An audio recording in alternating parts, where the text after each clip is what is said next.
all parents will be able to apply. The murder case of rapper Keenan aka Forbes and businessman Tibelo Tibbs Motswane will return to the Durban Magistrates Court for a pre-trial hearing this morning. 5 men stand accused of the high-profile murder in the Durban High Court. The 2 other alleged gunmen are still in custody in Eswatini. Forbes and Motswane were killed in Durban in 2023 when hitmen targeted Forbes. Nhlanhla Mabasa reports from Durban. During the pre-trial hearing, lawyers for the accused will be allowed to raise any issues they have with the state's case and any evidence it has presented so far. But state prosecutors Advocate Elvis Cwega and Advocate Lawrence Caba have previously informed the court that they are ready for trial. The state is relying on cell phone records, CCTV footage and bank records to prove its case. The group of accused include the alleged sporters, the hit coordinator, and a person linked to firearms and getaway vehicles used in the attack. A trial date is also expected to be set down. Nhlanhla Mabasa, Eyewitness News, Durban. The National Assembly has given the go-ahead for the establishment of an ad hoc committee to investigate allegations of police corruption and interference made by KwaZulu-Natal Provincial Commissioner Nhlanhla Mkhwanazi. Last night, the National Assembly considered the reports of the Joint Committees of Police and Justice and Constitutional Development, with political parties unanimously supporting its recommendations to look into Mkhwanazi's claims. The ad hoc committee will also look into allegations that Police Minister Senzo Mchunu misled Parliament about the nature of his relationship with Brian Mokgotsi, one of the people implicated. Babalondenza reports. Police Committee Chairperson Ian Cameron says Parliament is duty-bound to respond to the damning allegations of corruption against police top brass and the criminal justice system. He says the establishment of a Judicial Commission of Inquiry by President Cyril Ramaphosa was welcomed by the committees, but Parliament has a responsibility to conduct its own oversight. And as a people-centred Parliament, we were duty-bound to respond to the allegations made without delay. The MK Party's Sibonelo Nomvalo says Nhlanhla Mkhwanazi must be invited to expose all those implicated. Hence our clarion call that Lieutenant General Mkhwanazi must appear before the ad hoc committee in Parliament and expose all the police officers, prosecutors, judges, members of Parliament. The committee will have 3 months to complete its investigation before reporting back to the National Assembly. Babalondenza, Eyewitness News, Parliament. And the White House has pushed back against reports that U.S. President Donald Trump is among hundreds of names that appear in Justice Department documents relating to the late convicted pedophile financier Jeffrey Epstein. The White House says the claims were nothing more than a continuation of the fake news stories concocted by the Democrats and the liberal media. It comes as a U.S. judge denied the Justice Department's bid to unseal Florida court files on Epstein. The Trump administration has been under mounting pressure to disclose more information about the well-connected sex offender. Trump had promised to release such files while campaigning last year. Democrats on a House subcommittee yesterday forced a vote to subpoena the Justice Department for documents regarding Jeffrey Epstein. Gold is trading at $3,374.96 an ounce. The rand is at 17.58 to the dollar, 23.85 to the pound, 20.68 to the euro. Brent crude oil is at $68.77 a barrel. And in the traffic, we've got delays on the N3 North. This is just as you approach Van Buren Road coming out of the Elands interchange due to an accident. Please be on the lookout there. While traveling towards the OR Tambo Airport, do expect delays along the R24 East due to another accident. This one is right near Barbara Road. It's slowing down traffic as well. A partly cloudy day in store for Gauteng with isolated showers and thunder showers expected. The temperatures will peak at highs between 18 and 20 degrees. The top story in EWN this hour. Gauteng Education MEC Matume Chilwane has officially opened the online application system for grades 1 and 8. EWN, in touch, in tune and independent. For the latest, visit ewn.co.za or download the EWN app.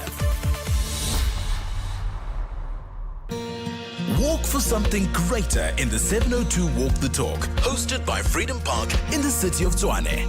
Get your tickets now on primemediaplus.com. You're with Clement Manyathela on 702. Let's Walk the Talk. Streaming on the Prime Media Plus app. DSTV channel 856. 92.7 and 106 FM.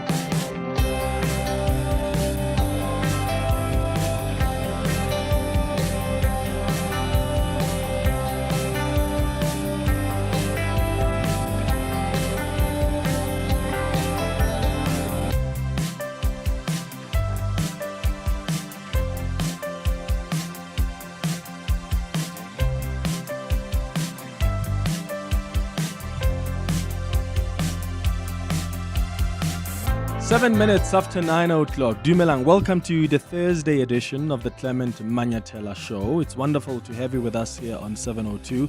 I hope you are well this morning. The 702 open line starts now on 011-883-0702. You can send us your WhatsApps on 072-702-1702. The first ever budget under the GNU has been passed. There would have been some serious consequences had this budget not passed. So I'm sure the President, even Treasury, and other stakeholders are breathing a sigh of relief. But wait, did you see what happened with the MK party? What the chief whip of the MK party, Colin Makubele, did yesterday? They voted to support this budget, the appropriations bill, even though they were against individual budgets of department. It was quite bizarre to see it. This is what happened as they were voting for the appropriations for the budget. Honourable members, the question before the House is that the appropriation bill be read a second time. Voting will now commence. The ANC. Thank you, House Chairperson. With 140 members, we vote in favour. The DA. 74 in favour. MK. 49 in support. EFF. Thank you, House Chair. 35 in the House, voting against.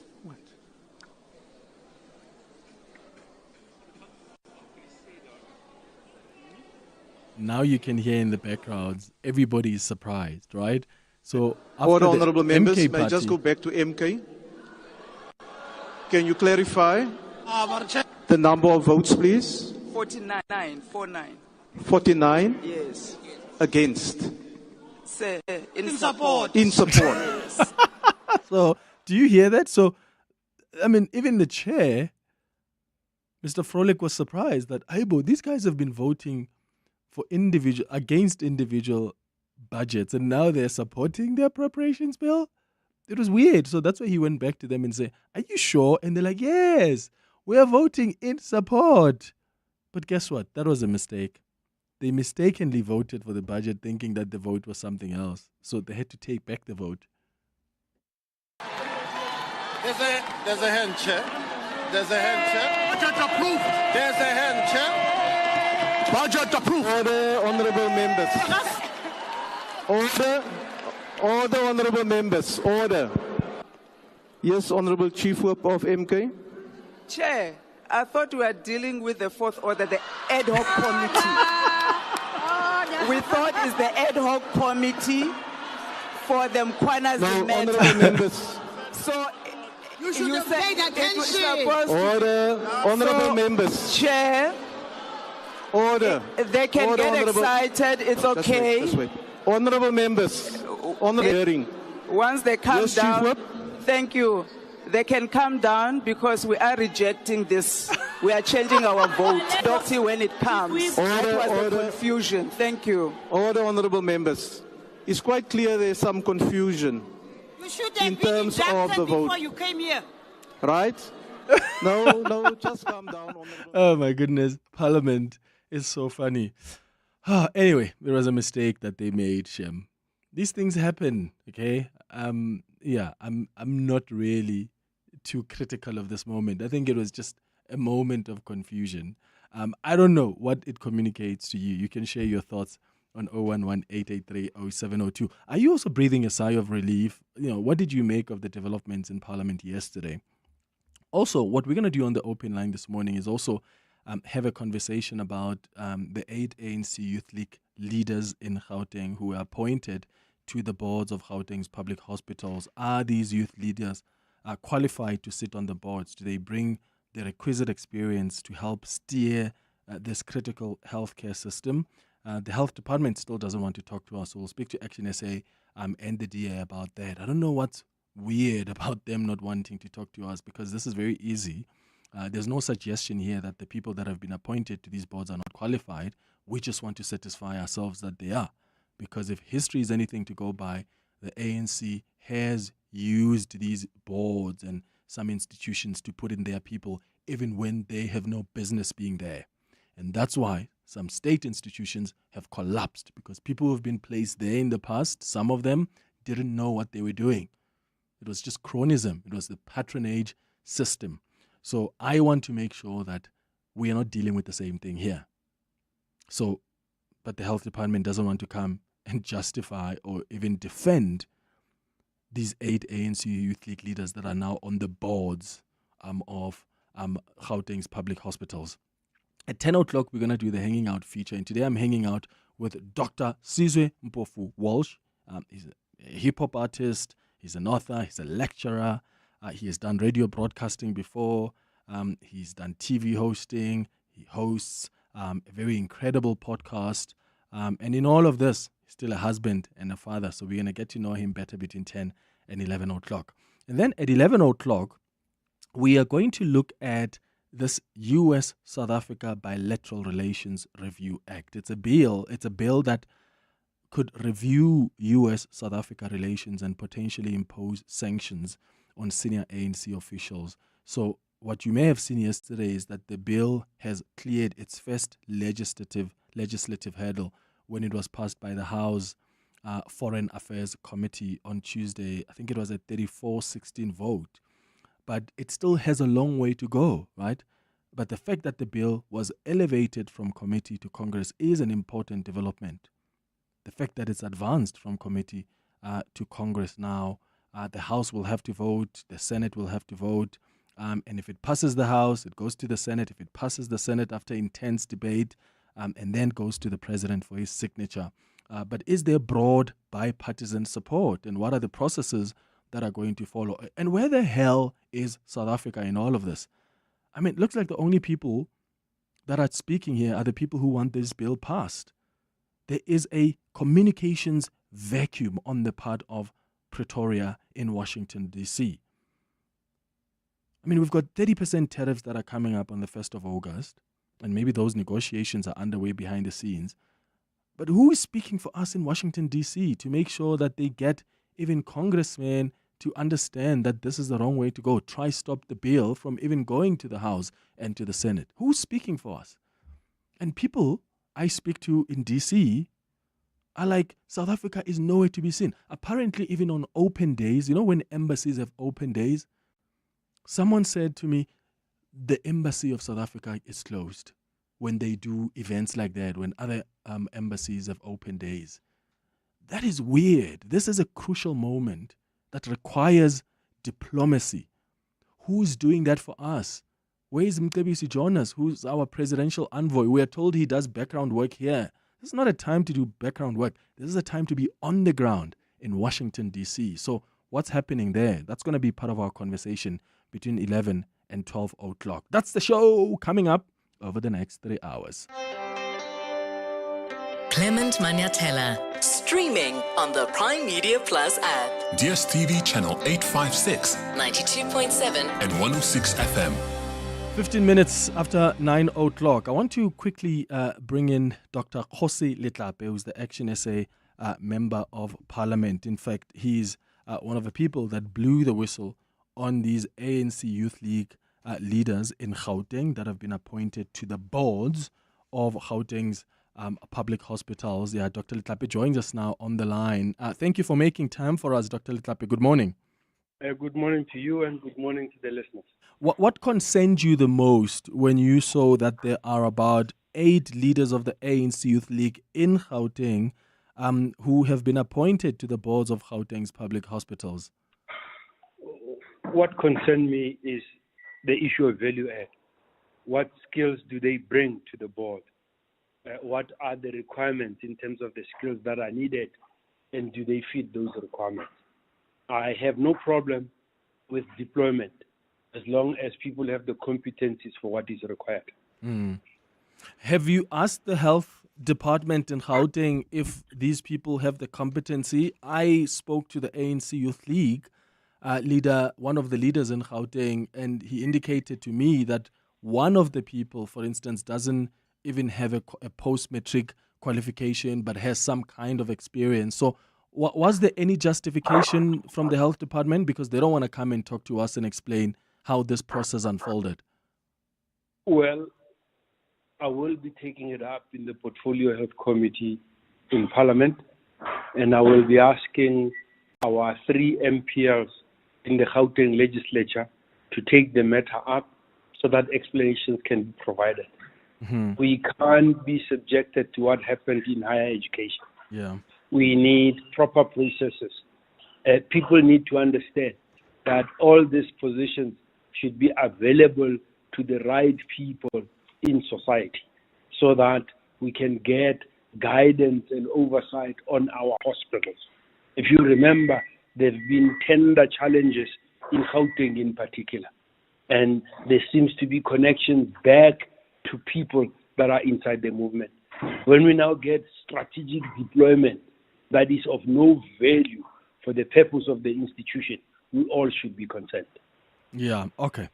Dr. Jose Litlape, thank you so much for making time for us. So he does mention there that we can't be dealing with another higher education scandal. And we've spoken about it many times here on the show, right? The scandal over ANC-connected individuals who've been appointed as chairs of SETA boards. The now fired Minister of Higher Education had to reverse that decision because there was outrage. People were asking, how do you go and appoint Gwede's son, Gwede's advisor, and other politicians from the ANC on the boards of these SETAs?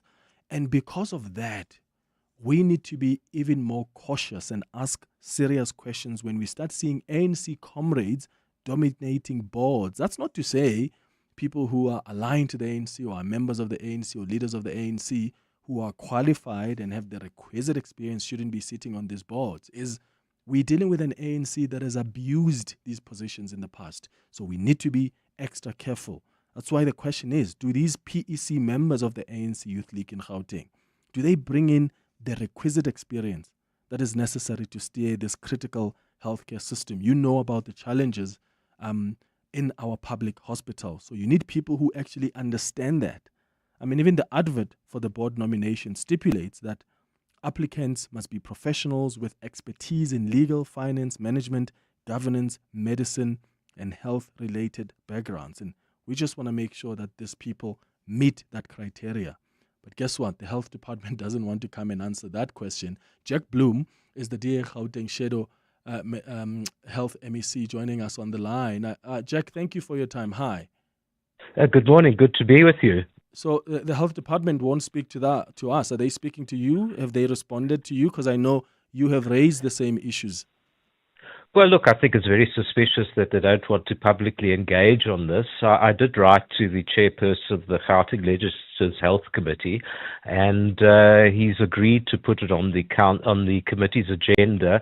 I see we have our next meeting next week, Wednesday, so hopefully we can interrogate the MEC on it. We don't just want to report from the Gauteng Health Department. We want to ask the Health MEC directly what her influence was in this matter. Of course, they'll probably deny everything, but it's highly, highly suspicious that such senior members within the ANC suddenly get on hospital boards who don't seem to have the requisite experience, and we just have very poor excuses about the whole thing. And we can't play games with this. Our hospitals are in a terrible state. They need highly qualified, engaged hospital boards, not political cronies, which is what this appears to be. So one of, some of the information I got early this week as I was asking questions, in fact, with some people in the department around this, was that there are cases where, for instance, when there is an advert that is out saying we're looking for board members, there's often areas where there is no response. So the people in the committee then who have to choose the board chairs are now stuck because there are certain areas that don't have an overwhelming response. I mean, that's still no justification then to just put in, senior leaders of the ANC or ANC Youth League. But if from your experience, Jack, is that the case? Or when there's an ad out looking for board members for people to apply, and these are the requirements, from what you've observed, is that the case that sometimes people just don't apply? Well, not really. My experience is that there are applications, but you have to make sure that they're suitable people, and you could make extra efforts to get the right type of people. But under no circumstances should you appoint your political friends there. The problem that we actually need to empower our hospital boards, but we also at the same time need to make sure that they have people of integrity and experience and can make a contribution. They're an oversight body. It should ideally be the concerns of the local community must come in as well. But I think we need all the help we can get to fix up our hospitals, and certainly having empowered, highly qualified and engaged hospital boards with the interests of the community at heart would help a lot. But just to get ANC Youth League officials appointed, I think just smacks of something much worse. Yeah. Well, Jack, thank you for making time for us, and I hope you can get some answers from the Health MEC, and we'll bring you back to check what their defense or explanation has been, because nobody is apportioning any blame here. Nobody says, oh, they did something wrong. We don't know. We just want to make sure that these people have the requisite experience. Hospitals are in a terrible state in Gauteng. The last thing you need is to put in some politicians there because, young people in the ANC want opportunities. Yes, they must get them, but they must be qualified. They must have the requisite experience. Hospitals that are in a terrible state just don't need people that are placed there. They need people who are qualified and have the requisite experience. So do these 8 ANC Youth League leaders in Gauteng who have been appointed to these boards, are they qualified? Do they have the necessary experience? And if so, Health MEC, Health Department, why wouldn't you want to come on air and say that? It's 24 minutes after 9 o'clock. Your voice, your station, your open line. Walk the talk with Clement Manyathela on 702. Good morning, Clement. This is Mpo from Brooklyn. Vanaga, in Mamelodi, we say, there's. You're exposing something that people have not been aware of for over a long time. The boards have been infiltrated by people who do not even have the expertise. Hammer on it, Mfanaka. Don't leave them. Mfana, we want answers. Accountability is key. Hi, Clement. I mean, it's clear those board deployments by Gauteng. I mean, the purpose is clear. It's about influencing the awarding of tenders. Remember, there's a national conference that's coming in less than 2 years, I think, from now, where the ANC will be electing its leaders. So the Youth League is an influential player in that regard. And more than that, I mean, there's money that is needed for ANC conferences. So you have top senior ANC leaders who are already making their moves. I mean, your Figile Mbalolas, who is eyeing the presidency, and of course, his ally in this regard, I mean, is the ANC Youth League. So the game is the same, the script is the same. Influence tenders, generate money, so that you can then move nicely towards the successful conference of the ANC. Thanks, Clement Tabo, Midrand. And that's why we need to be cautious even more now, ahead of the elections and ahead of the elective conference. Because if history is anything to go by, this is a crucial period. This is a very crucial period. We need to open our eyes. Who's being appointed where, and ask the questions. Even with the national dialogue, we do. I'm not questioning the legitimacy and the need for the dialogue. I know the history of how it's come about, and the former president and other foundations who have wanted this, right? But is this going to be used as an opportunity to steal? Because the foundations are not going to have a say as to which company gets, unless they're going to do that. Are they going to be the ones that appoint catering companies when there's going to be a dialogue somewhere in Mpumalanga? Are they the ones that are going to appoint companies that are going to bring in the infrastructure? We need to open our eyes, because this is a moment that can be used by thieves, greedy politicians, because it's happened before, even during COVID-19, when all of us are scared for our lives and we don't even know what this disease or what this virus is about. They think about stealing.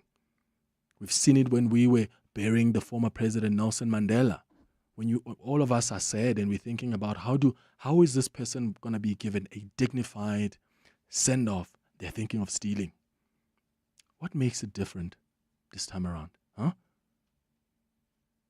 Clemmy, good morning, man. Flores here from the beautiful Western Cape. Clemmy, Colleen Makubela, one would think that she's a seasoned politician, but it shows the inexperience from the MK's side. Yeah, I think they have shot themselves in the foot there. Yeah, have a good job. Bye-bye. Yeah, look, I don't know, guys. Are we not being hard on Colleen Makubele? I feel like this is just a silly mistake that was made. I mean, yes, maybe it speaks to the lack of understanding of parliamentary processes but I really think that this is a silly mistake. I'm sure, Colleen I think is, a really good politician. I mean, from, where was she before? Has Colleen been a member of the ANC before? I bet she probably has, back in the day. And then she went to cope when that wasn't coping. She went to, is it Sarah? And then she went to Sarah. And then when she realized that Sarah is not actually getting votes, you know what she did? And then she goes to Jacob Zuma. I remember we were at the results center. We were at the National Elections Results Center during the previous elections. We were broadcasting from there. And I remember she was realizing that Sarah, the party that she campaigned for, was not going to make any moves. It's insignificant, really, when you're looking at the leaderboard. And then she goes on to join Jacob Zuma and other parties who were going to raise concerns about election processes. And she was busy saying to Jacob Zuma, "Oh, Ubaba. Yes, Baba." And I remember looking at Sidi at the time and I said, this queen knows how to secure the bag. Let's watch what's going to happen in the coming months. Where is he now? Where is she now? She's a chief whip of the MK party. Now, that's a queen. That's why I think she's a good politician. When she was the speaker in Johannesburg, I didn't think she was doing that bad. Yeah, so I think there in Parliament, she probably just made a mistake, but I think she'll recover. What do you think? It's 9:30. Let's get the latest in Eyewitness News headlines. So hi. Thanks, Clement. Good morning. The Johannesburg High Court will today hand down judgment in a case of a former preschool teacher accused of raping and murdering her stepdaughter. Amberly Hughes was arrested in 2023 in connection with 4-year-old Nada Chalita's murder. And the GNU has passed the ultimate test of their collaboration by getting a national budget approved in the National Assembly. It comes after a year of ups and downs and 2 false starts on the tabling of the budget. But the delays mean that the medium-term budget policy statement is creeping even closer, and coalition partners will want to avoid a repeat of what happened earlier in the year. And rescuers in Russia have found debris of a passenger plane with about 49 people on board this morning. Rescue teams say the aircraft, operated by a Siberia-based airline, disappeared from radar screens while approaching its destination of Tynder, a town in the Amur region bordering China. And those are the headlines. This EWN and more at 10 or as it happens. EWN Traffic. While travelling on the N3 North towards Bedfordview, we still have got heavy delays between the Fort Drucker Road exit and Van Buren Road.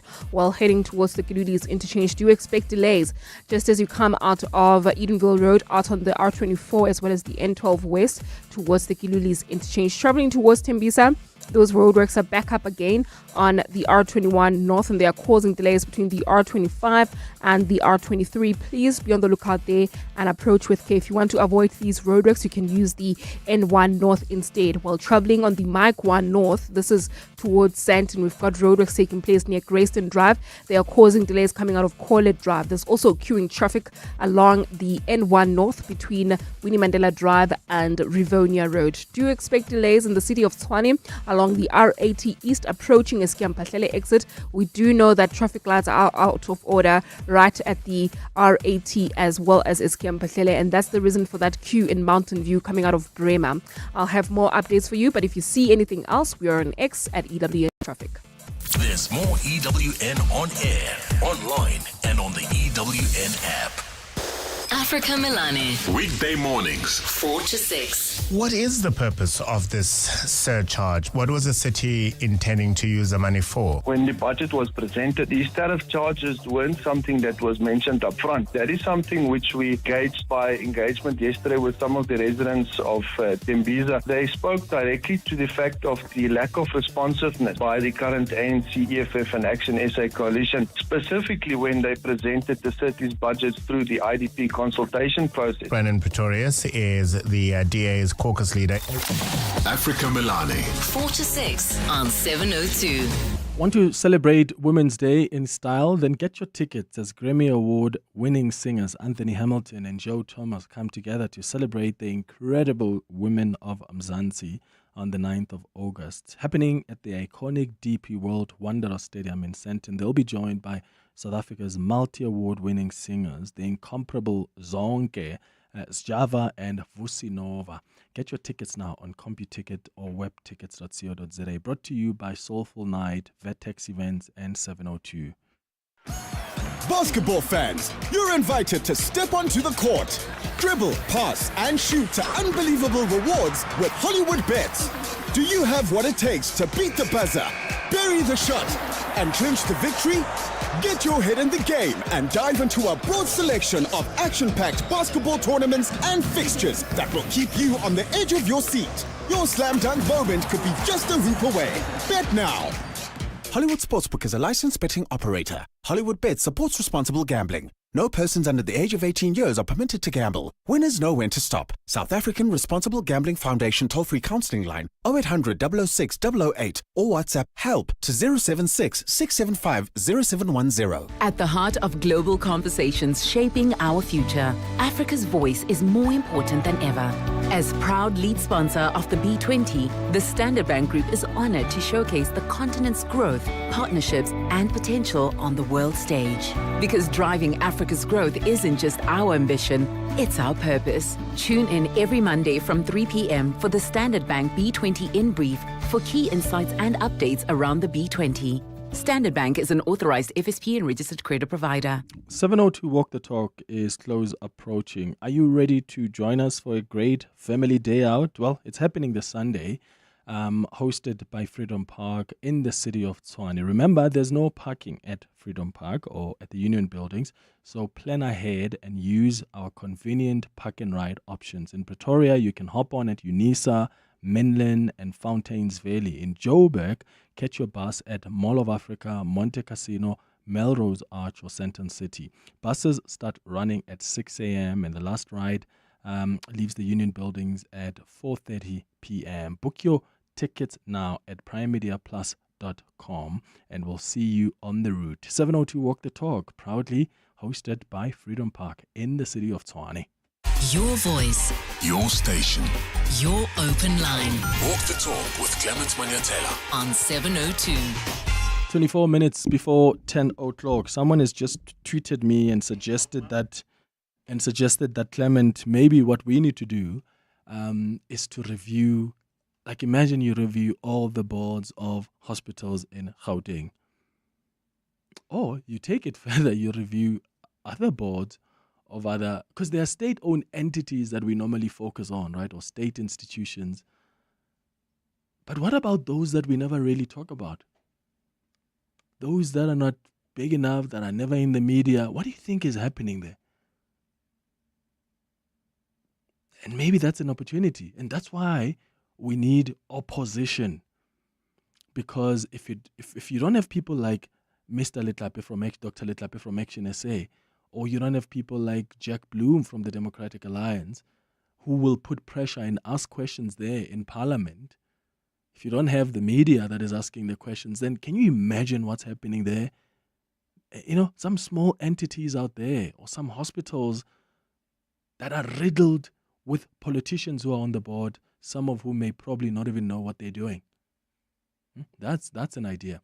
Now, I'm going to come back to more of your calls on WhatsApp. So I want you to listen to this conversation I had. It's just a clip from the longer conversation I had with Mpume Sangweni, who is one of the leaders of the ANC Youth League in Gauteng. I spoke to him earlier this week, trying to understand, who are these ANC Youth League leaders that have been appointed on these boards, and do they have the experience? And this is how he was explaining it.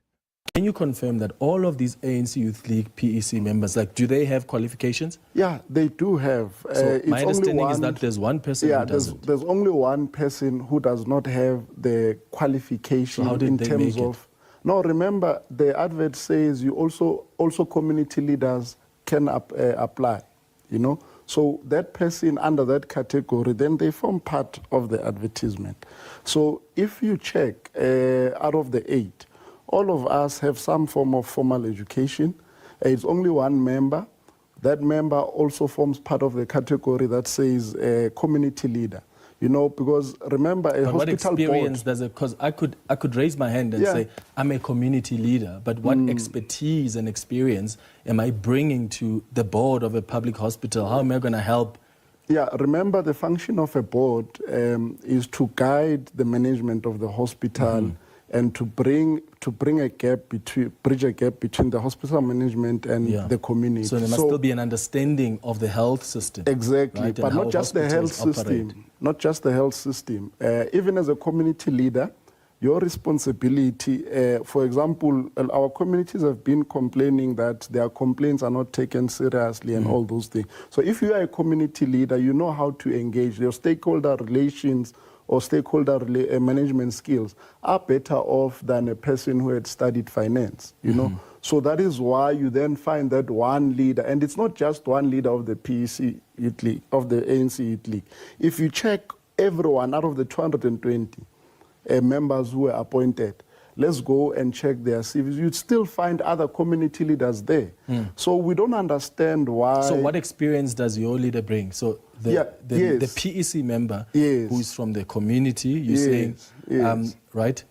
What experience does he bring? Because again, not only the fact that they're saying that you could be a member of a community doesn't mean any it's community just a random, member just gets it. What experience does this one bring to help deal with the struggles in our public hospitals? So, for instance, I've just explained now that, when you're a community leader, your stakeholder management skills are much advanced than an ordinary community member, So, for instance, that person will obviously be dealing with issues of stakeholder management in the board to advise how the hospital to manage better their relations. What does she understand about the public health system? No, definitely. Does she have any experience in that? Yeah, because you'd find that once or twice she has interacted with the hospital. We believe, because the advertisement says that you need to be apply at a hospital that is within your community. So we are assuming that that leader has obviously interacted with the hospital, has obviously have interacted with the community, understands the perceptions of the community towards the hospital. So they'll be mainly dealing with the stakeholder relation between the hospital and the community. So that is why it is important that in boards you don't only have people who are academically qualified, you know, but you also need people that have soft skills. You also need people that are able to manage other non-core functions as of the long as they hospital. bring value to the As hospital, long as they and bring they value. understand the system on top of stakeholder management. Indeed. Because that's not all that they're going to do. Indeed. And you need to manage stakeholders, understanding very well the sector that you're in. Indeed. Indeed. But as you say, Mpume, all of these people, 8 of them are qualified. They've got expertise in all these fields that I mentioned, including the one that doesn't have qualifications. That's what he said, right? Yes, yes, yes. So the minute the health MEC comes with contradictory information, then we'll bring him back on air. Hi, Clement. I agree with you. There must be absolute diligence with everything that happens in terms of these type of appointments and administrative procedures. But think about this. Also, it does not have to be everybody that's medically qualified to be on the board. What about community-based sentiments and issues where you could have a community? Hey, Clement, MK Party is a gift that keeps on giving. Oh, they should have given those votes to the EFF. Yo, imagine those numbers. The MK, we have them in the EFF. That parliament would have been interesting. MK. Hi. Yo. Hi. Kuningi shem kule party. Good morning, Clement. I believe that Colin Makubele is an experienced politician. The problem is the party, MK party. It is full of inexperienced people. So she's trying to be like them. You remember what happened to Dr. Mpofu when he joined EFF. He started to behave like EFF members. Thank you very much, Peter Maila Machaba from Letswapa. How do EFF members behave, Peter? It's something else. So I think there was the first voice note there after that conversation with Mpume that I played for you suggested, we need people with some community background, activists. Absolutely, I agree with that. But you don't just put a politician there because not every politician is actually an activist. In fact, that's why you would have people complain about councillors who are supposed to be community leaders and respond to their grievances who don't even do their work. And you can't want to use now ANC Youth League leaders and claim because they are in these political structures and they belong to a branch somewhere that makes them community leaders. That's not it. We must get to a point where if there are people we're going to put on the boards who represent the communities, and by the way, that's not sufficient to just know the community. You must also understand the health system in a way.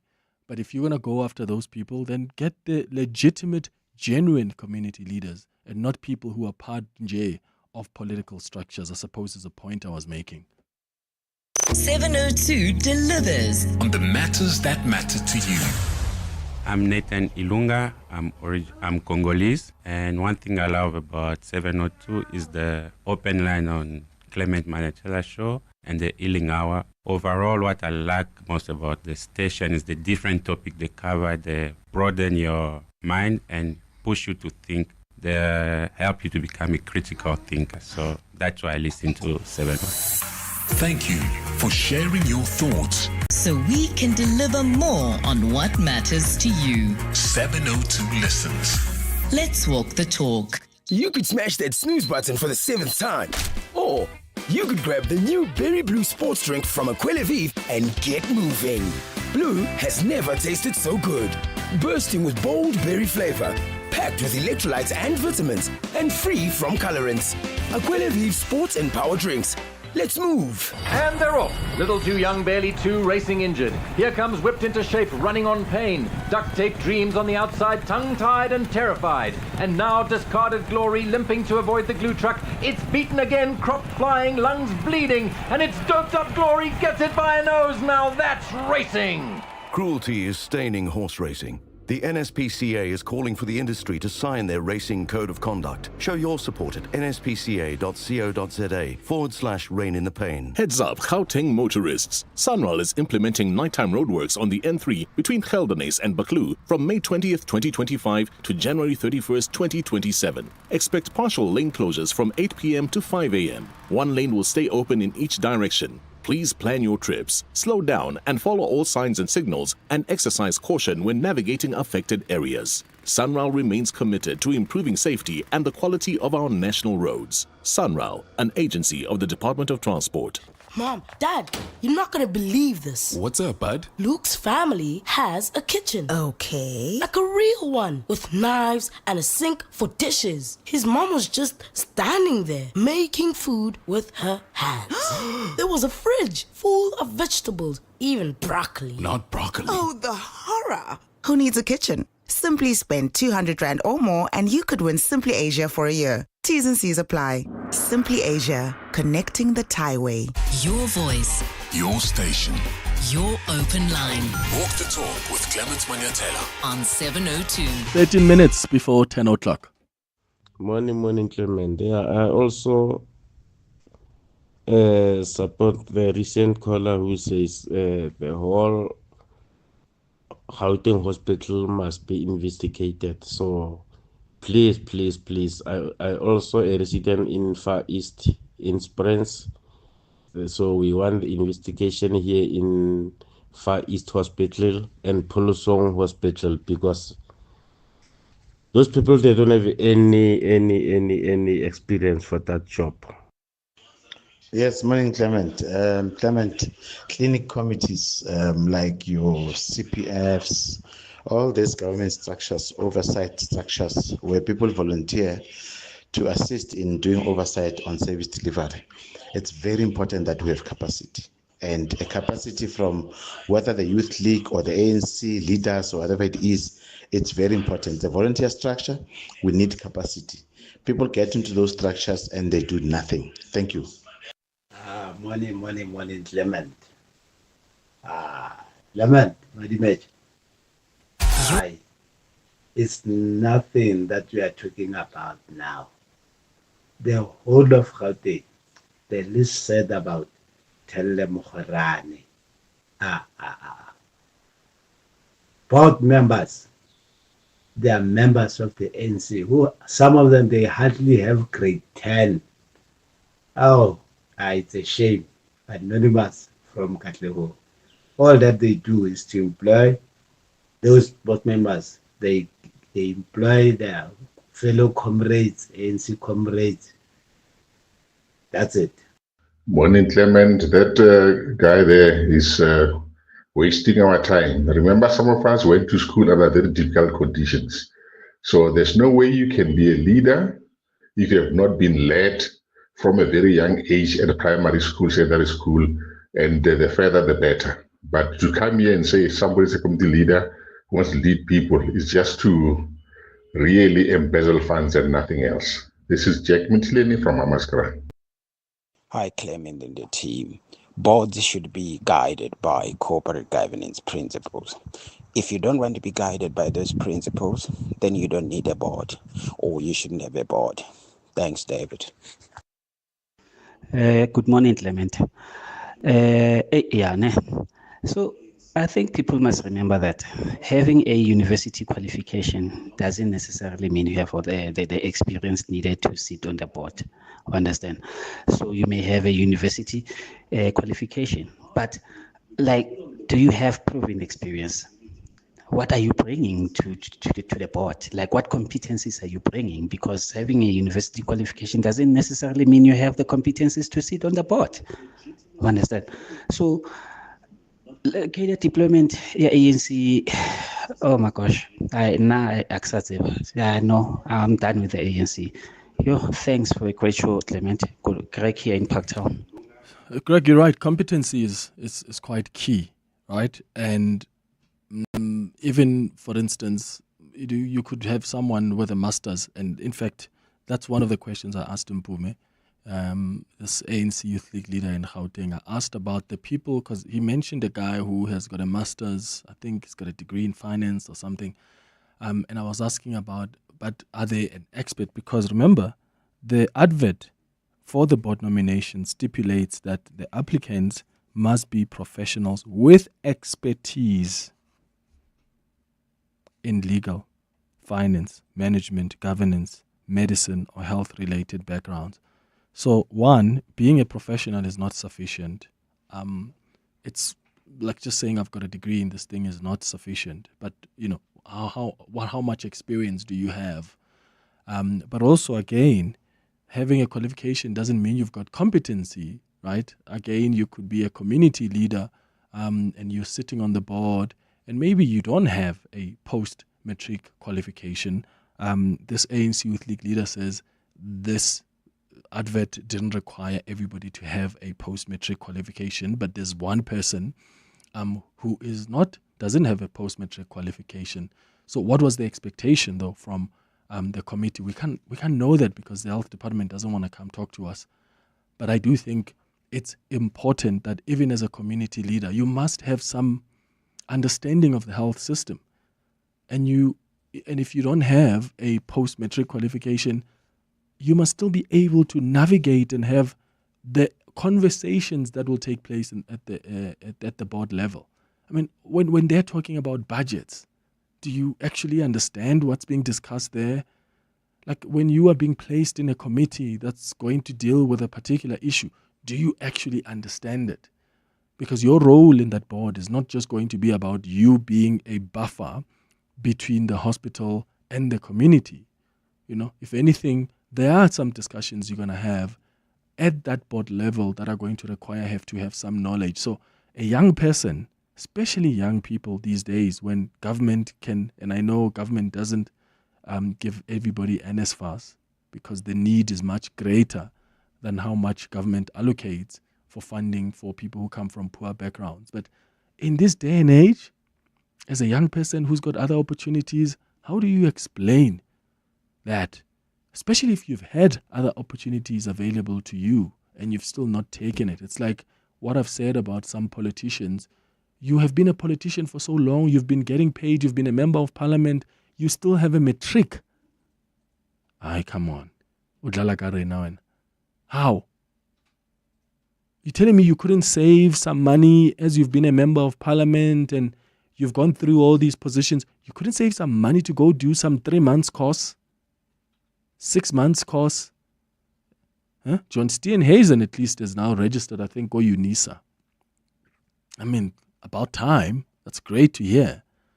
Because it just doesn't make sense. It doesn't make sense that someone like that, who has had these kind of opportunities, wouldn't take up a chance to go and add some knowledge.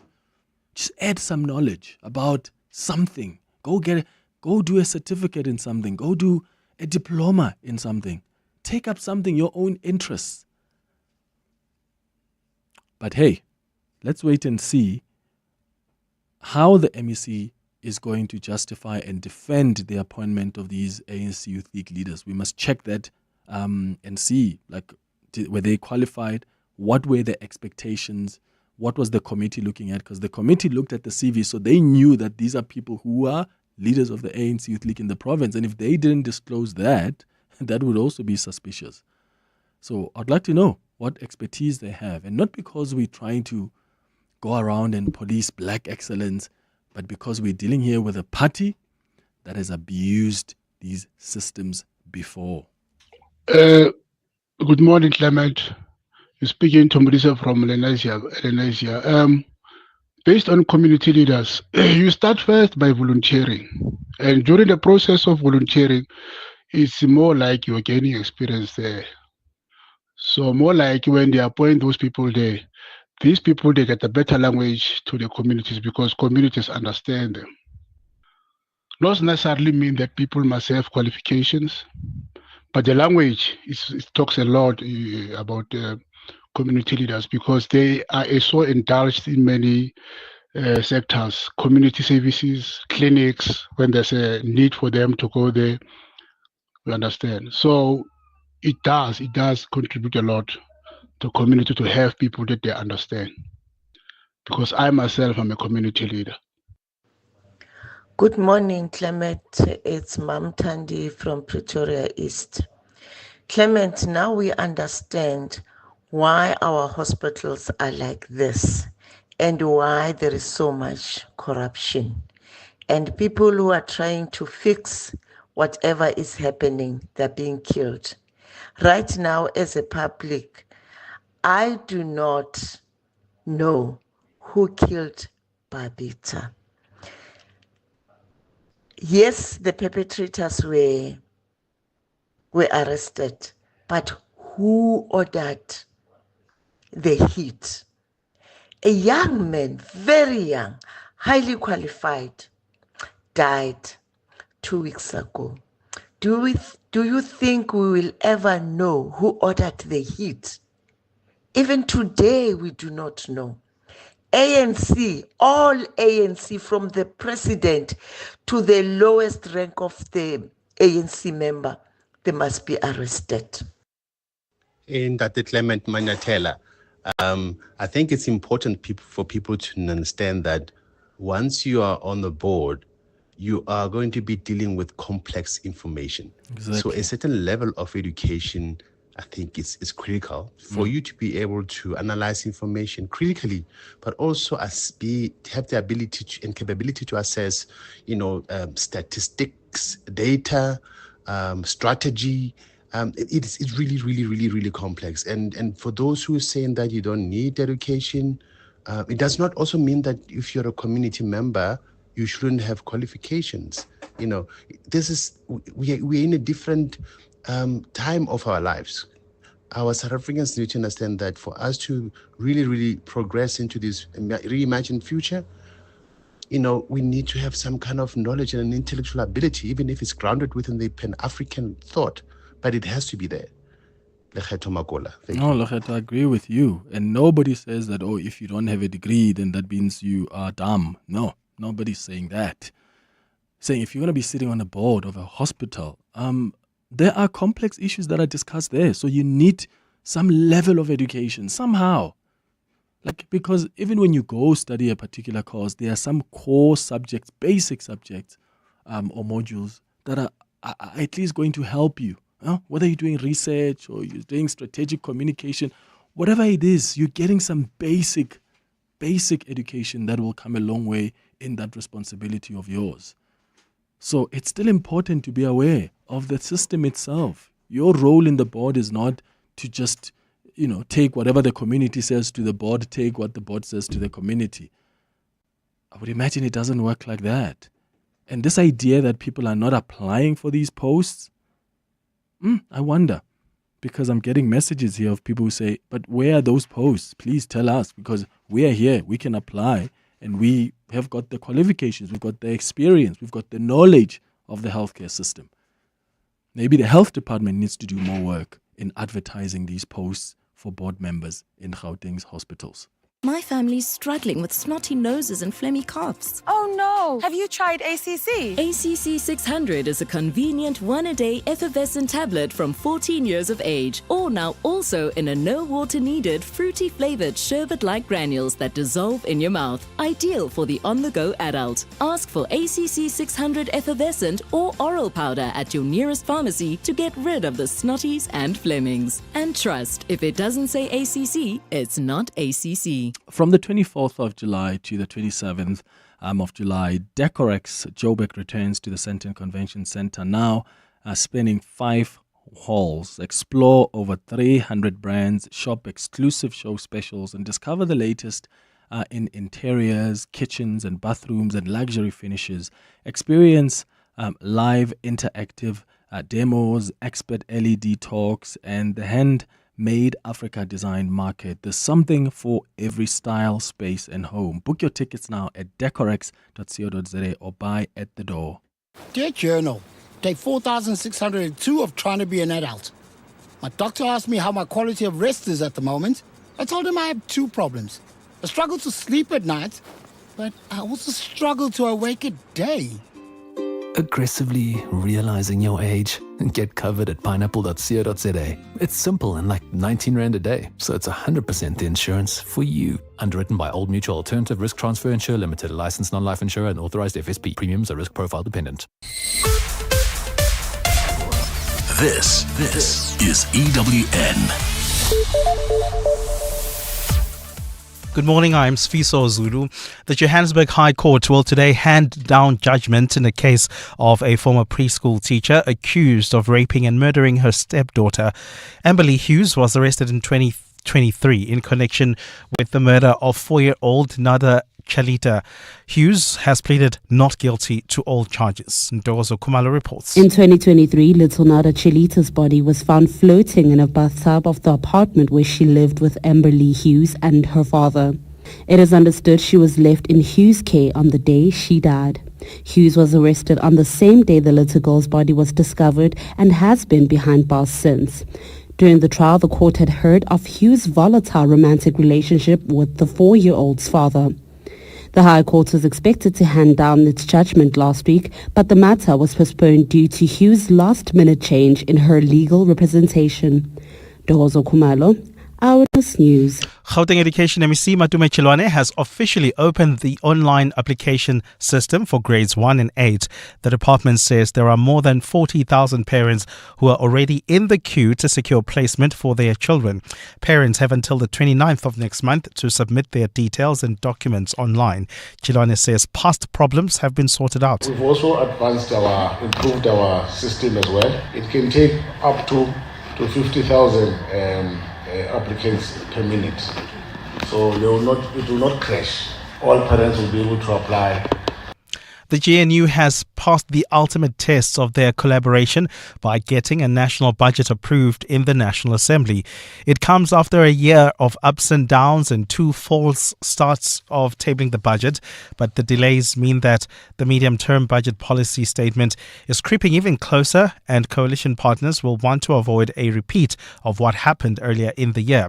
The DA's Mark Berg says as that deadline looms, the party has to weigh up whether the concessions it's had to make so far have been worth it. I think we keep trying to build towards an economy that's built on an efficient government that creates jobs and is able to deliver growth. And it is only because the DA is in this government that the market still thinks as this government as being fiscally responsible.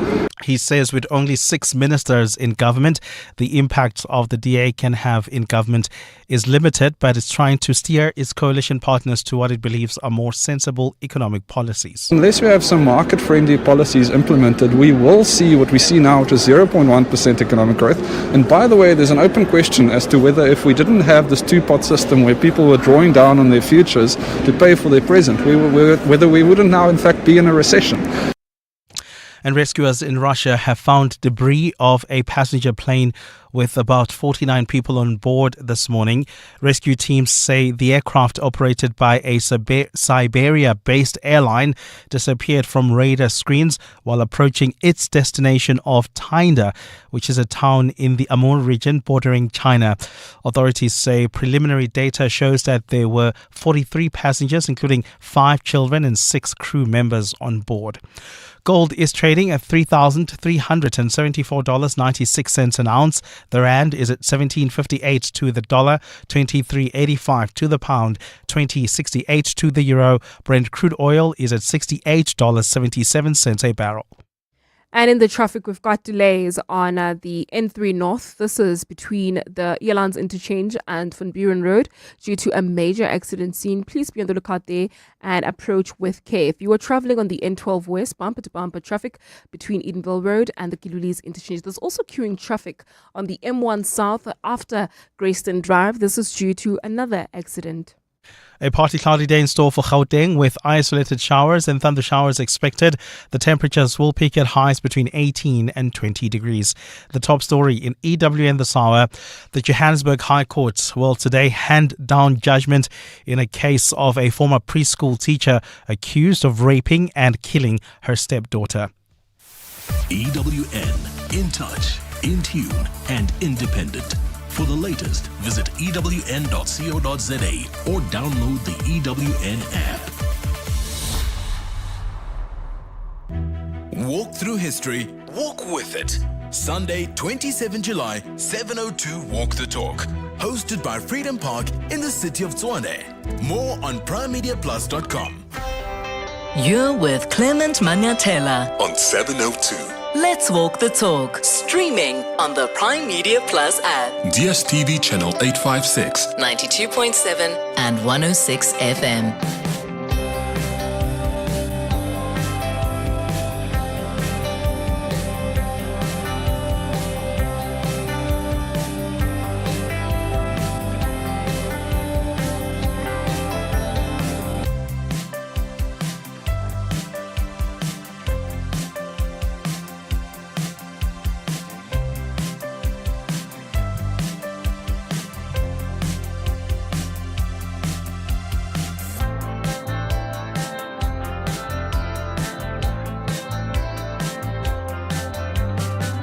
Seven minutes after 10 o'clock, Dumelang, Sanbonani, Bunju. Welcome to the second hour of the Clement Manyathela Show. Thank you for staying with us here on 702, and thank you for your thoughts, your contributions on the 702 open line this morning through your calls, your WhatsApps, and your tweets as well. Time now for our Hanging Out feature.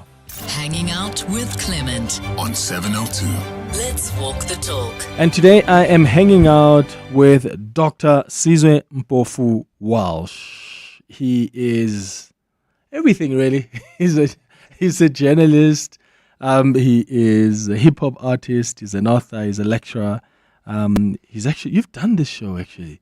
Yeah, it's always good. There was to a be time back. when Eusebius was on leave, I think. This is true. We share an influence from Eusebius, and I took over his show first for a How week. long was and that? then For a once week? for a month. A month, yeah, I remember that. So he's done television and now hosts his very influential podcast, and we're going to get to know him better between now and 11 o'clock. You're welcome to join this chat as well if you want to call us on 011 8830702, WhatsApp's on 072-702-1702. How are you doing, Dr. Sizwe Mpofu-Walsh? Welcome to the show. Very well, brother. So good to be with you. You didn't mention that you took over my job at television, but it's fine. Yeah. Is that where you want to begin? That was very diplomatic. Okay, so you're not lecturing today? Not lecturing today. So I Yeah. lecture twice a week, and I shoot my podcast twice a week. But I'm really glad to be here because I often have breakfast with my mother, and she's Yes. always listening to your show. She is always listening because I talk to her on WhatsApp all the time. So I'm the Like- coolest person right now in her eyes. Yeah. Okay, so I want us to begin with, like, how did you get into, like, broadcasting? It was, in some ways, by mistake. I was at an event of one of your sister broadcasters, and I was on the panel, and then the owner of the channel came up to me and said, "Hey, have you ever thought of hosting a show?" And I was quite young at the time, and I thought, no, this is 2017. And I actually stood in first for JJ Dabane for 2 weeks. And that was the first time I'd ever been on radio. And after that, then after that, Eusebius called, then I stood in on 702. And then things just slowly started proceeding until in 2019, I took this crazy idea to start a podcast and YouTube channel. And that I has remember the exploded now. time when you started this, and I think I had conversations with my friends, and I thought that was so interesting. Yeah. I felt, wow, that's fascinating. Like, you really going ahead. Because, I mean, when you look at the US, you look at other markets, that's really how they do things now. I'm a big fan of, not the fan of the people, but of their shows. Like, I watch a lot of Candace Owens, not because I agree with her. In fact, I disagree with her 99% of the time. But I watch stuff like that, like Piers Morgan. And I remember when you launched it, I was so excited myself. I was like, this is so cool for us to have a platform like that. And to see it doing so well now is just equally incredible. You're not going to quit being in academia, though. No, I really, when I wake up, what excites me is being able to do multiple different things at a high level. Yeah. That's really what gets me out of bed. So at the moment, I have a fully fledged academic life. I teach, I research, I supervise postgraduate students. and I'm balancing that with the media life. And it's an interesting balance because academia is very inward focused. If 4 people read your article, that's a lot of people. Whereas Really? the media is all about reach in some ways. And, Yeah. and like you said, the digital media is booming now. The interesting thing for me, like him or loathe him, Donald Trump in the build-up to the last US election, in the last week went on 14 podcasts and Kamala Harris went on 1. Yeah. And many people think that was part of what tipped the scales. I mean, in the US, podcasts are a big deal. And I suppose, that tells us a lot about where we find ourselves now. Is there a time when you think you're going to stop studying? Because you have a PhD, you've recently graduated, then what, LLB? Yeah. What's next? I think I'm done studying, but one's never done learning. So I fully believe in lifelong learning. Media practice itself is a whole degree on its own, even if you don't necessarily go to school for it. So I'm really passionate about always trying to learn something new. I get excited and passionate when there's something new to figure out and obsess over and try to understand. But for now, as far as formal degrees are concerned, I've been studying pretty much uninterrupted since 2008. How do you juggle that with being a father and a husband? Well, I must say the last 3 years have probably been the most professionally taxing. Yeah. I mean, I don't need to tell you how onerous a primetime live TV show is. Yeah. And I recall once I was just about to interview Julius Malema with all the pressure that brings on national TV. And the following day, I had a law exam. No ways. The next morning. And so, you learn to balance. And I have various time management tips and tricks, but I must say, I think I took on a bit too much over the last 3 years. So I'm currently in a process of trying to figure out what it is that I really want to do and not trying to do too much, because it can take a toll if you're not careful. Yeah. Tell me about your hip hop career. Oh. Because a lot of people, some people don't know about it, but some people do. Yeah. I actually remember coming to the launch of Democracy and Delusion. Wow, you were there. It was but you didn't invite me. Oh. I was I tagged along with a friend. I think I came with Aldrin. I think Aldrin was invited. Wow. And he said, "Yo, let's come." I may be mistaken, but I think it happened at Nelson Mandela Square. You're right. Like there was a theater there. Was that where it happened? That was it. Yeah. So I came there with Aldrin, and I remember I didn't know that you, because you launched the book and the CD. Yeah. Yeah. And I took the CD home, and I mean, I've told you before about how I love that music. I mean, a cousin of mine has actually taken the CD, but I really love the songs on that album. And I know you didn't give us one of the songs as the ones to play, but I've added one there. Ah, wow. I've added one there because I really think that the listeners need to hear it. Where did your love for hip-hop begin? And where is it now? Yeah, my love for hip-hop began in high school. So I moved across to St. John's College, which at that time was a very white environment. I'm this young mixed race boy at the school, and I'm trying to navigate my identity at a very tenuous time in my teenage years. And this is around the time where hip-hop is really rising to become the world's biggest genre. And me and a couple of friends, one of whom happened to be the late AKA, may his soul rest in peace, started listening to hip-hop. But looking back, I think what really drew us to the music was it was the first place that we had heard such confident black expression.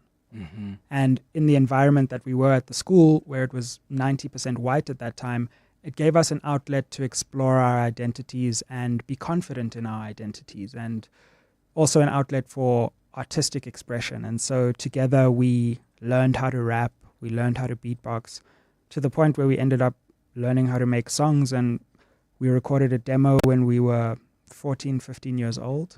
That turned into an album, which we released together. And I have such fond memories of those times. One memory sticks out, which is the first time we were ever in a studio, including the first time AKA was ever in a recording studio. And just our sheer excitement at hearing our voices back. Yeah. When we were like, this is like real music. And we were jumping around, hugging each other. Yeah.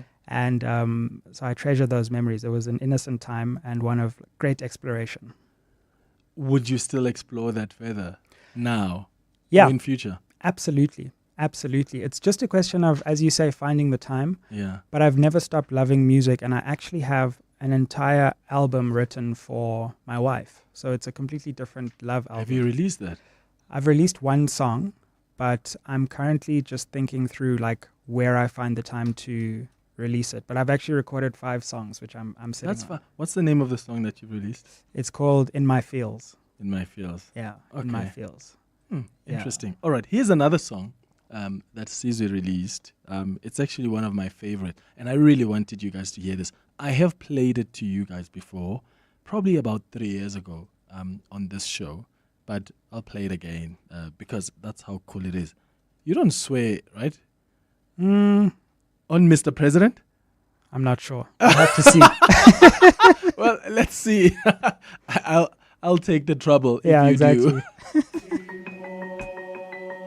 The beautiful people of South Africa we have been subjected to a cruelty no other people in the world have seen. Brave, proud, black South Africans. Part 2. Who with their hands with limited resources have refused to surrender. Check it. Mr. President, this is for the people who you're trying to fool. This is for the people, so it's time to school. This is for the cronies who admire you. You wanna see a chicken run, I drown you in your fire pool. 783 charges, you're liable. The height of this crisis is undeniable. I'm sick and tired of all the wool that you're trying to pull. You're diabolical, I'm about to hit you with the fireball. The people trying to get free. All these squalid politicians balling like they carefree. Mr. President, can you hear me? Don't pretend we don't remember Kwezi. We're gonna get you in the streets, in the courts, and parliament. Now everybody knows that Jacob Zuma's a charlatan. The Concord made you pay back the moolah, but we still need the money that you got from the armament. Mr. President, can you see the people on the streets? See the hunger, the anger, now they're praying for your defeat. Marikana and Ganja as 5 tapes is deceit. No surrender, no retreat. No surrender, no retreat. I repeat, I can see the people on the streets, and they're calling for your head, calling for your defeat. Marikana and Ganja as 5 tapes is deceit, and we won't retreat. No, we won't retreat.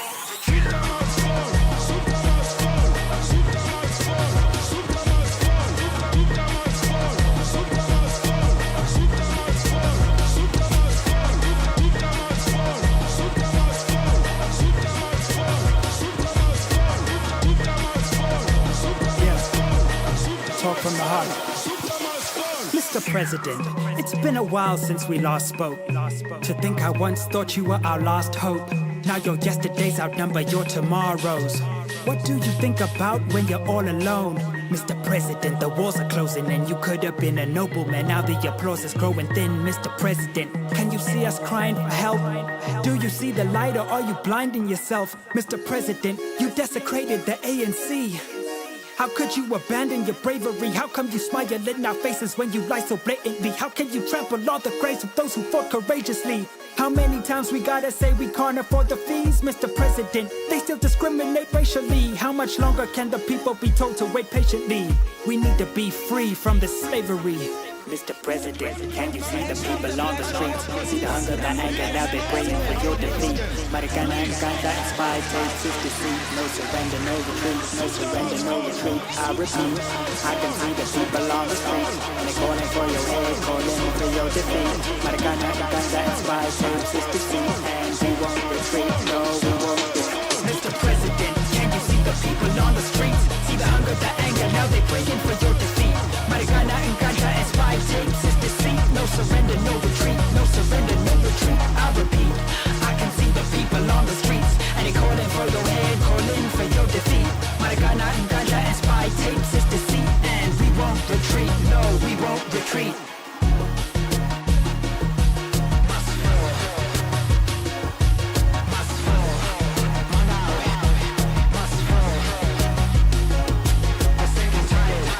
It's called Mr. President by Sizwe Mpofu-Walsh, and I mean, I just love how raw and honest the song is. And you can tell how frustrated you were when you wrote the song. And for me, I'm always like, you spoke on our behalf. because a lot of us felt the same. There's a message from Gary on WhatsApp who says, Clement, tell him to make one about cupcake too. I've said this to you before. Yeah. Please, you've got to do it.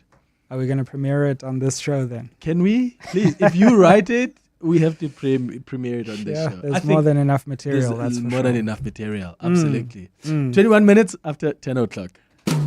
If you want to know about the heart and art of jazz, look no further than the Standard Bank Joy of Jazz Festival, a grand ensemble of over 50 world-class acts across 4 stages for 3 whole days. That's right, from the 26th, 27th and 28th of September. The Sandton Convention Centre will be demure and sophisticated as the fine Standard Bank Joy of Jazz 2025 takes you deep into the heart, the art and splendour of jazz. Take me there. Book your seat via Ticketmaster now. Do not be fooled. Smoking kills. Across the globe, more than 8 million people die of tobacco-related diseases every year. During the broadcast of this radio advert, which is only 60 seconds, 16 people would have died from tobacco. Quit smoking and vaping. If you cannot resist this lethal habit, please protect non-smokers and children. Do not smoke or vape in public places or near children.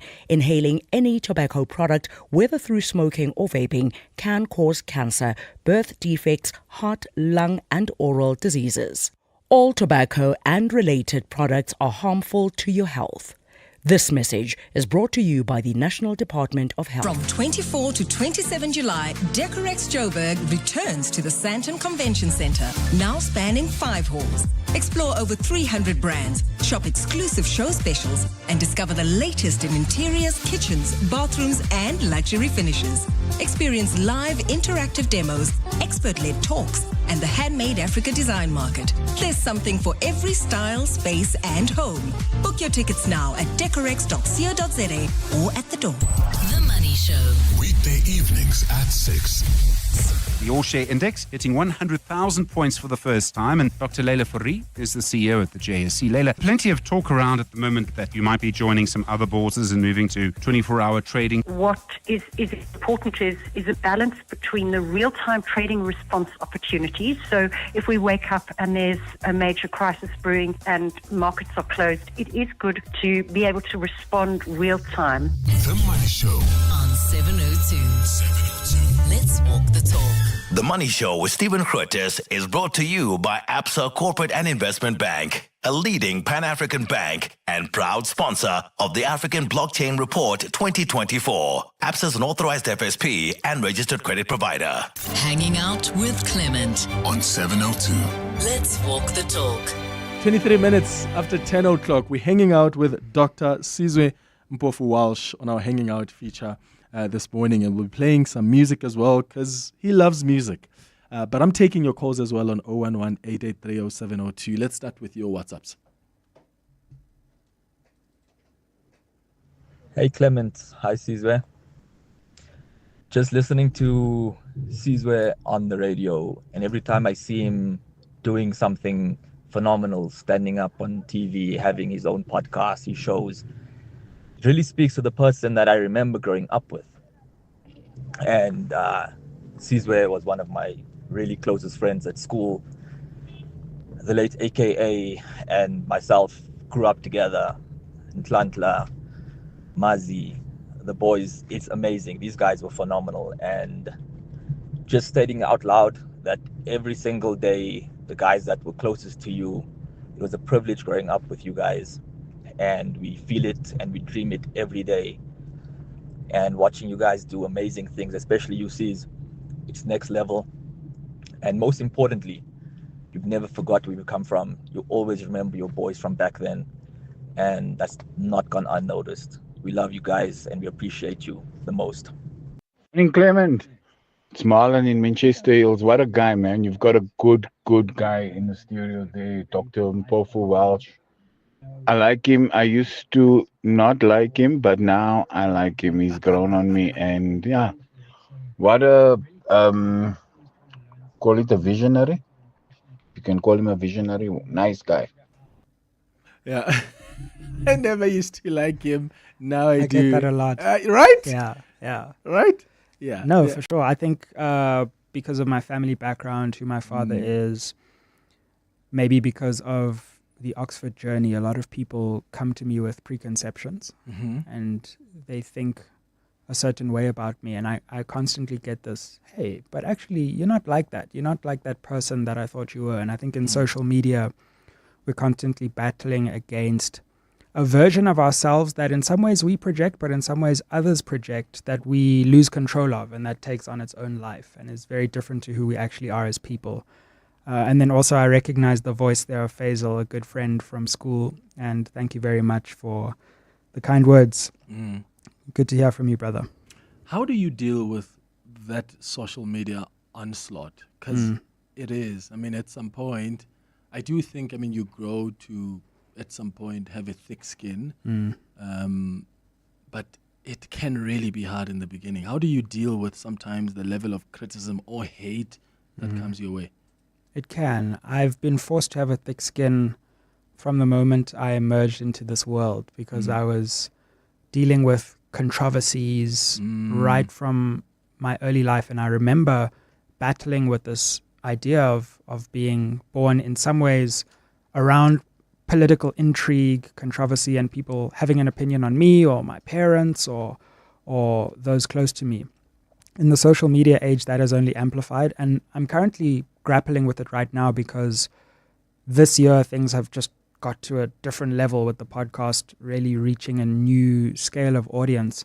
The one thing I use to navigate it is that although I have to produce on social media, that doesn't mean I have to consume. So that combination for me was quite a breakthrough. So I often keep a buffer between myself and the social media. But managing that balance, is something I think we're all grappling with. I think one of the most important life skills that will probably be taught in schools in the next 10 or 20 years is how to navigate social media once you become successful. Yeah. Whew. Yeah, that's something else there. But I love what you say about just not consuming. I mean, but sometimes I go to Twitter because I post about work. I mean, Sure, you have to. And I've said before that my days there are actually numbered because I do think the space is becoming something else. But I use it because for work, but not because I consume it or I'll post about something personal. But the stuff does actually come through. People will find you. I mean, I get emails. I don't know how people got my personal email. They'll send me emails and say nasty things. Or the other day I was just reading a DM about someone who didn't like what I said about Benjamin Netanyahu, who went and DM'd me on Instagram. So people are wild like that, who come in still, your dad is Advocate Dali Mpofu. How do you deal with people who then have their own perceptions based on who your father is in politics or in law? Do you just dismiss that? How do you deal with that? It's again something that I navigate just like I have to navigate my own public profile, which is growing at the moment, because you know who you are. And you know that the perception sometimes, whether for good or for ill, of who you are is distorted. I think it can actually be harder when it's not you, but it's someone you love who's close to you. Because again, you know that person. I know my father, firstly, as a very funny, loving, generous person. And that comes across the instant you meet him. But I know that the only access people often get to him is, for example, his court persona in a very high-profile case or maybe a political interview when he's saying something that they might disagree with or that is contentious. So I constantly grapple with the person I know who is this incredible, loving father versus the persona that's out there on social media. And that's just, a cross I have to bear, but it's also, there are times when people will just embrace me or give me a hug or just let me in somewhere, without paying or something, because they're like, Advocate Mpofu, that's our advocate. And I'm like, okay, I take the rough with the smooth. How do you deal with fame? So when I came to your podcast, we were walking in or out. I think it was before or after, and then we came across a woman who said, "Oh, my boys." I don't know if you remember that moment. I do. Do you find that? I mean, you are getting more and more famous. Yeah. How do you navigate that? Because it's an awkward thing, especially when you're just doing your work. Like it is. Most people didn't really. I mean, there are some people who have always dreamt of being famous, but there are some who just like, I'm just doing work. Why is there such attention? And that SABC reach is different, eh? Yes. Like, after that show, you realize, after you go on the SABC, it's a different kind of thing. Yeah. Look, what I find fascinating about the current situation that I'm in my life is when you're on a podcast, maybe similar to radio, people feel like they have a very intimate experience of you because you're almost talking to them like you're a friend. And they've spent so much time with you, listening into you, that they have quite an intimate perception of who they think they know. And so when you meet people who like watch the podcast 4 times a week for an hour, they feel like they know who you are. And that's a bit unsettling.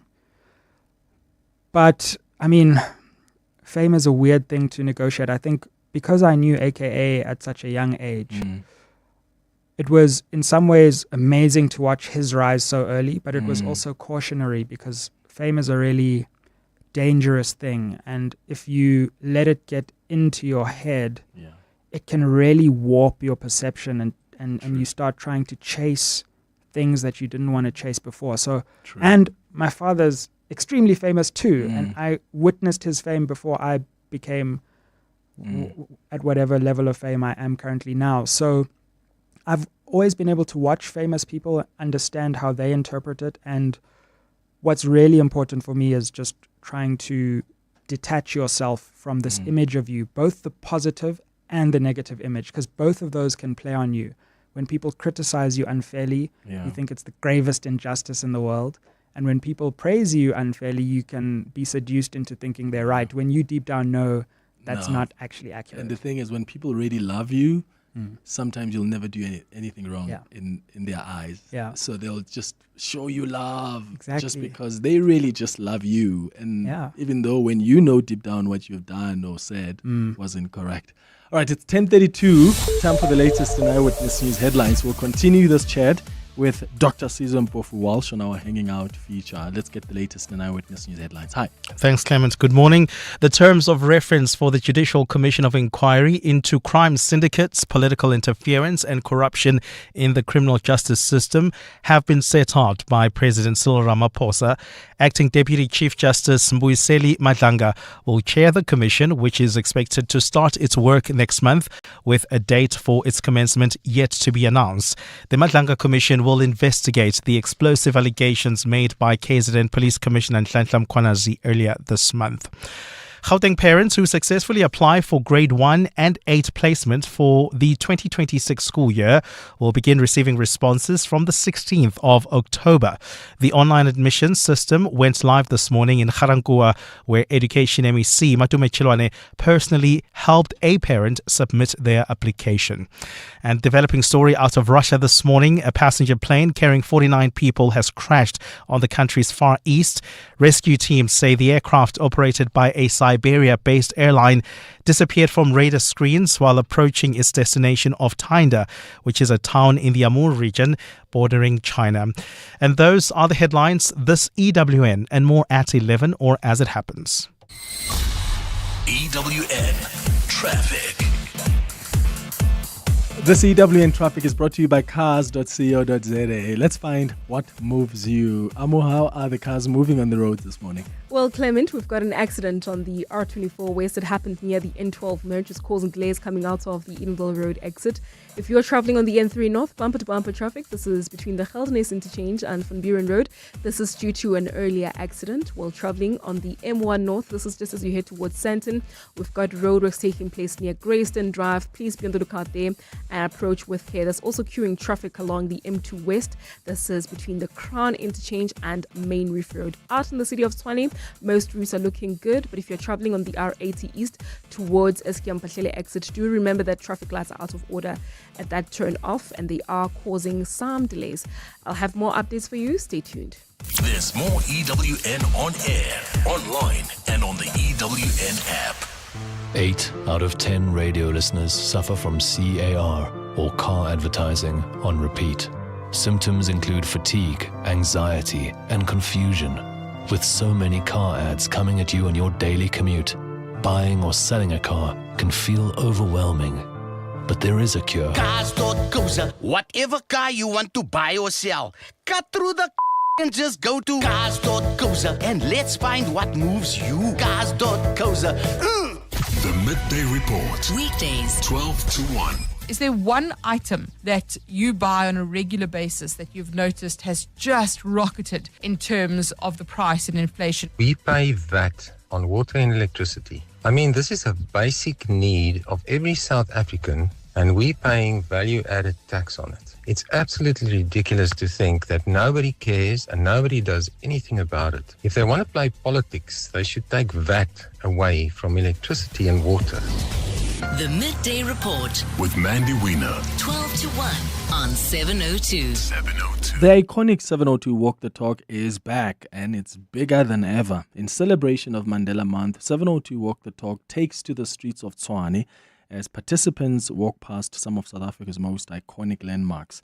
Join the walk this Sunday on the 27th of July and choose between the 6.7 kilometer route or the full 8 kilometers from the Freedom Park Heritage Site to the Union Buildings. Grab your tickets at primemediaplus.com. This message is brought to you by the National Department of Sports, Arts and Culture. It is said that he finished university when he was 7, and when he turned 10, his parents moved out.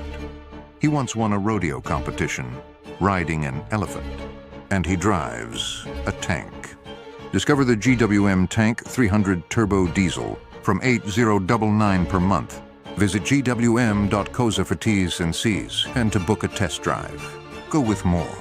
Go with the new GWM Tank 300 Diesel. Two iconic South African acts, one unforgettable stage. Jeremy Loops and Ladysmith Black Mambazo present Echoes Between Us.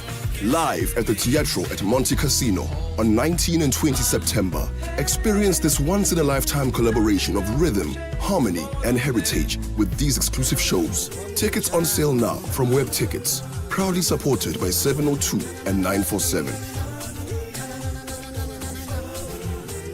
702 and Corporate Sad Care with Hirsch's are talking about Hirsch's involvement in the Claire Ellis Brown Preschool. So the Claire Ellis Brown School is just the most beautiful little school. This wonderful teacher came through called Sandra McLaren. She said to me something which I don't know if I should have done, but I did, was come through and visit the school. And this school had a beautiful garden, and growing up in a flat, you didn't have a garden. These little kids that live in the area now have somewhere to go and play, which just seems so special. So I thought, how can we get involved with that? And one of the things I found out was they're looking at their books. Their rates were like through the roof, like 6,000 Rand a month in rates, which was just crazy.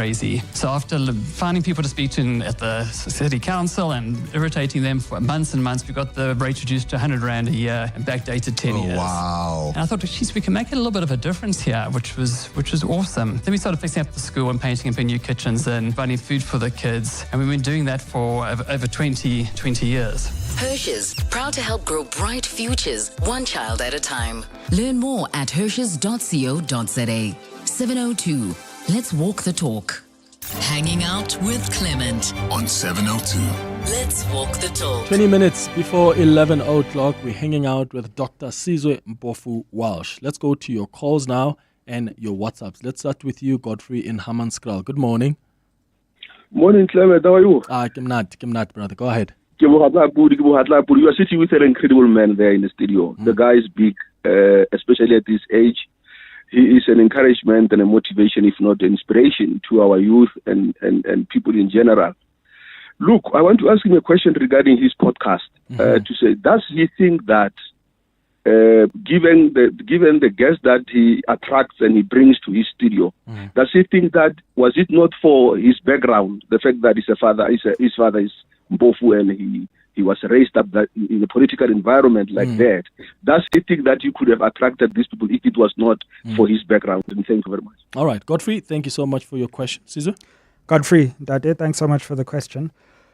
In some ways, yes. However, I would say that as you grow in journalism, you inevitably build a network of people. So networking is crucial, but did I have a leg up in being able to build that network?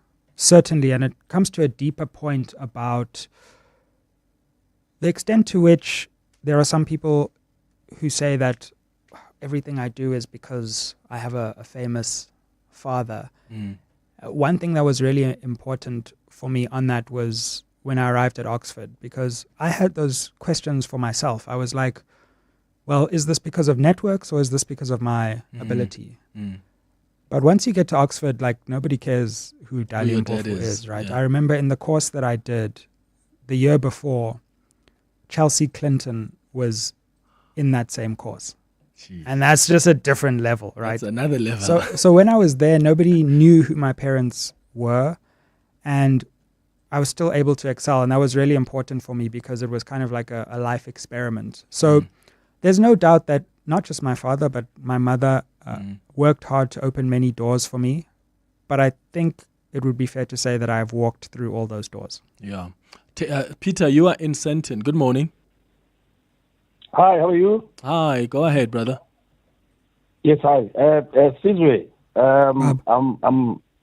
well, I would say really best friends, but I'm friends with your mother and your dad. In fact, Wonderful. they said your brother, older brother, when he had Banatu, when he was a student there, and your mother was the warden there. In fact, she still owes me that the money for babysitting your brother. Terry, pay up. Yeah, you have to pay up. Yes, yeah, it was 5 rands, by the way. The going rate to that. But you must add inflation. Inflation, my brother.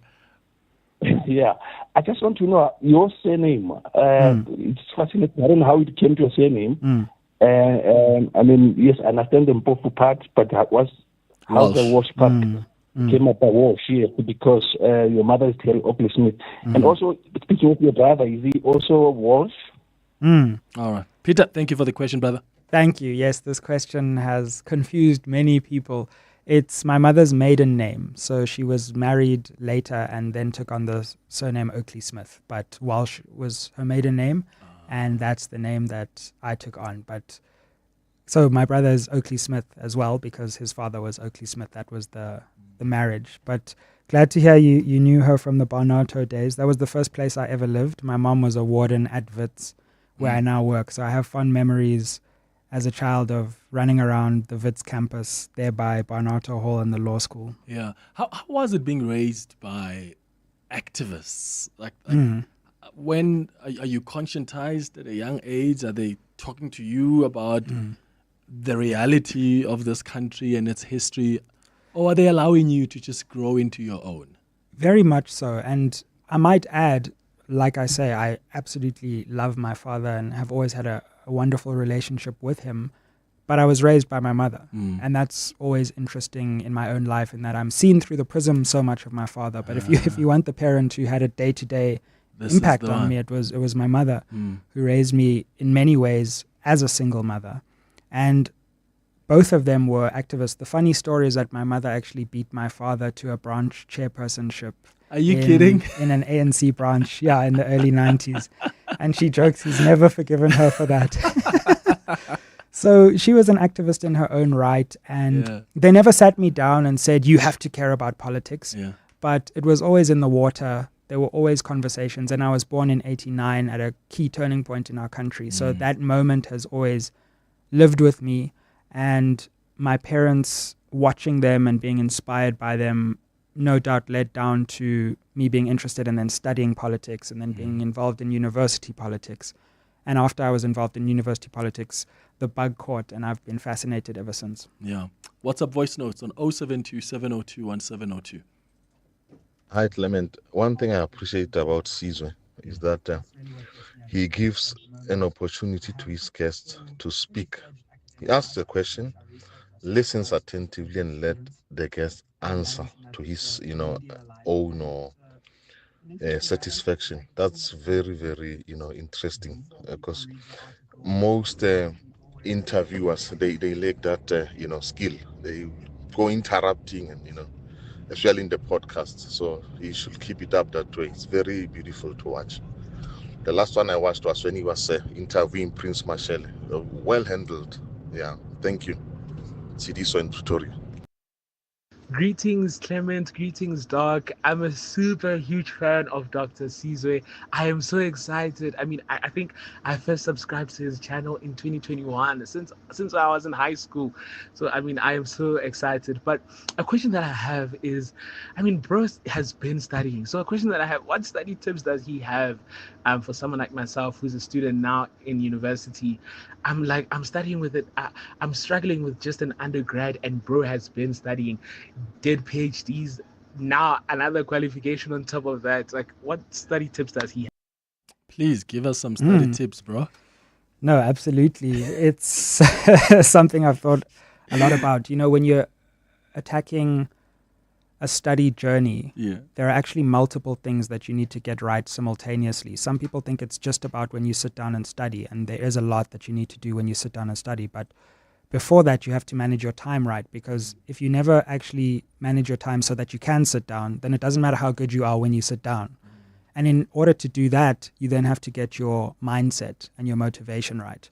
Because I think the academic battle is actually largely a psychological battle. It's a battle with anxiety. It's a battle thinking that this mountain is too high. But if you get your mindset right and realize, I am able and I am capable of doing this, that's what helps you manage the time and then come to the right mindset when you sit down and study. When you do study, one of the key things is not feeling like you have to understand everything the first time. The mind takes a while to understand something. So you first got to get yourself around the key main concepts and build like a scaffolding. And once you have the scaffolding, you add layers of understanding onto that. Rather than trying to understand each concept perfectly before you move on to the next, try and get the big picture first. And once you understand the big picture, it's much easier to see where the details fit in the big picture.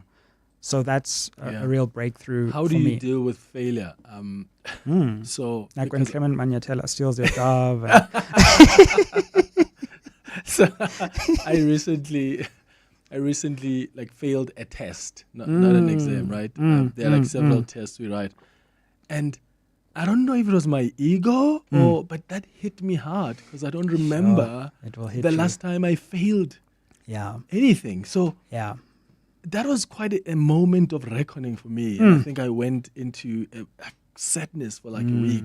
How do you deal with that? I mean, and I mean, it was a test. It was about like really complex stuff that I really didn't understand, which I now understand because I've taken extra lessons and stuff.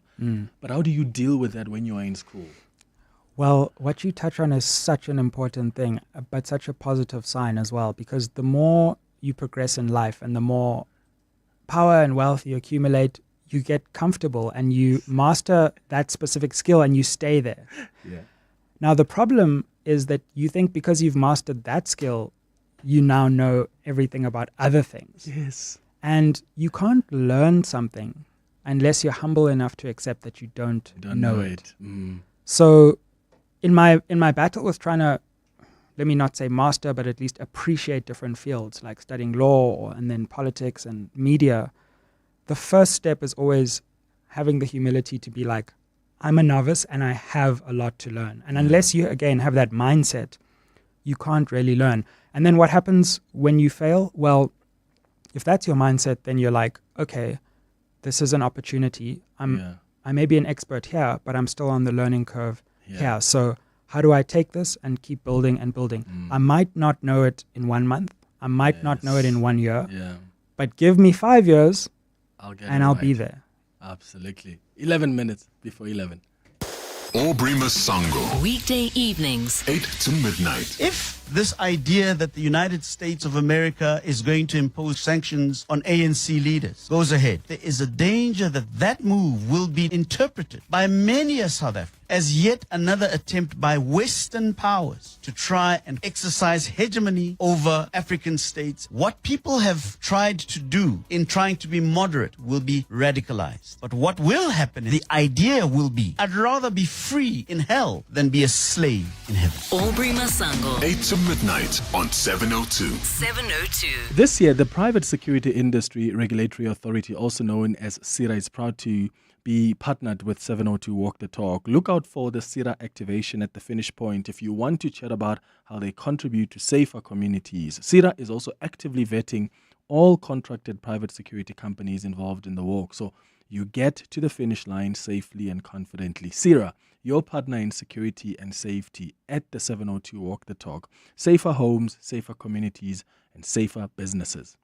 Akwele. Akwele. Akweli. Akwela. Akwele. Akwili. Akwele. No matter how you say it, one thing's for sure.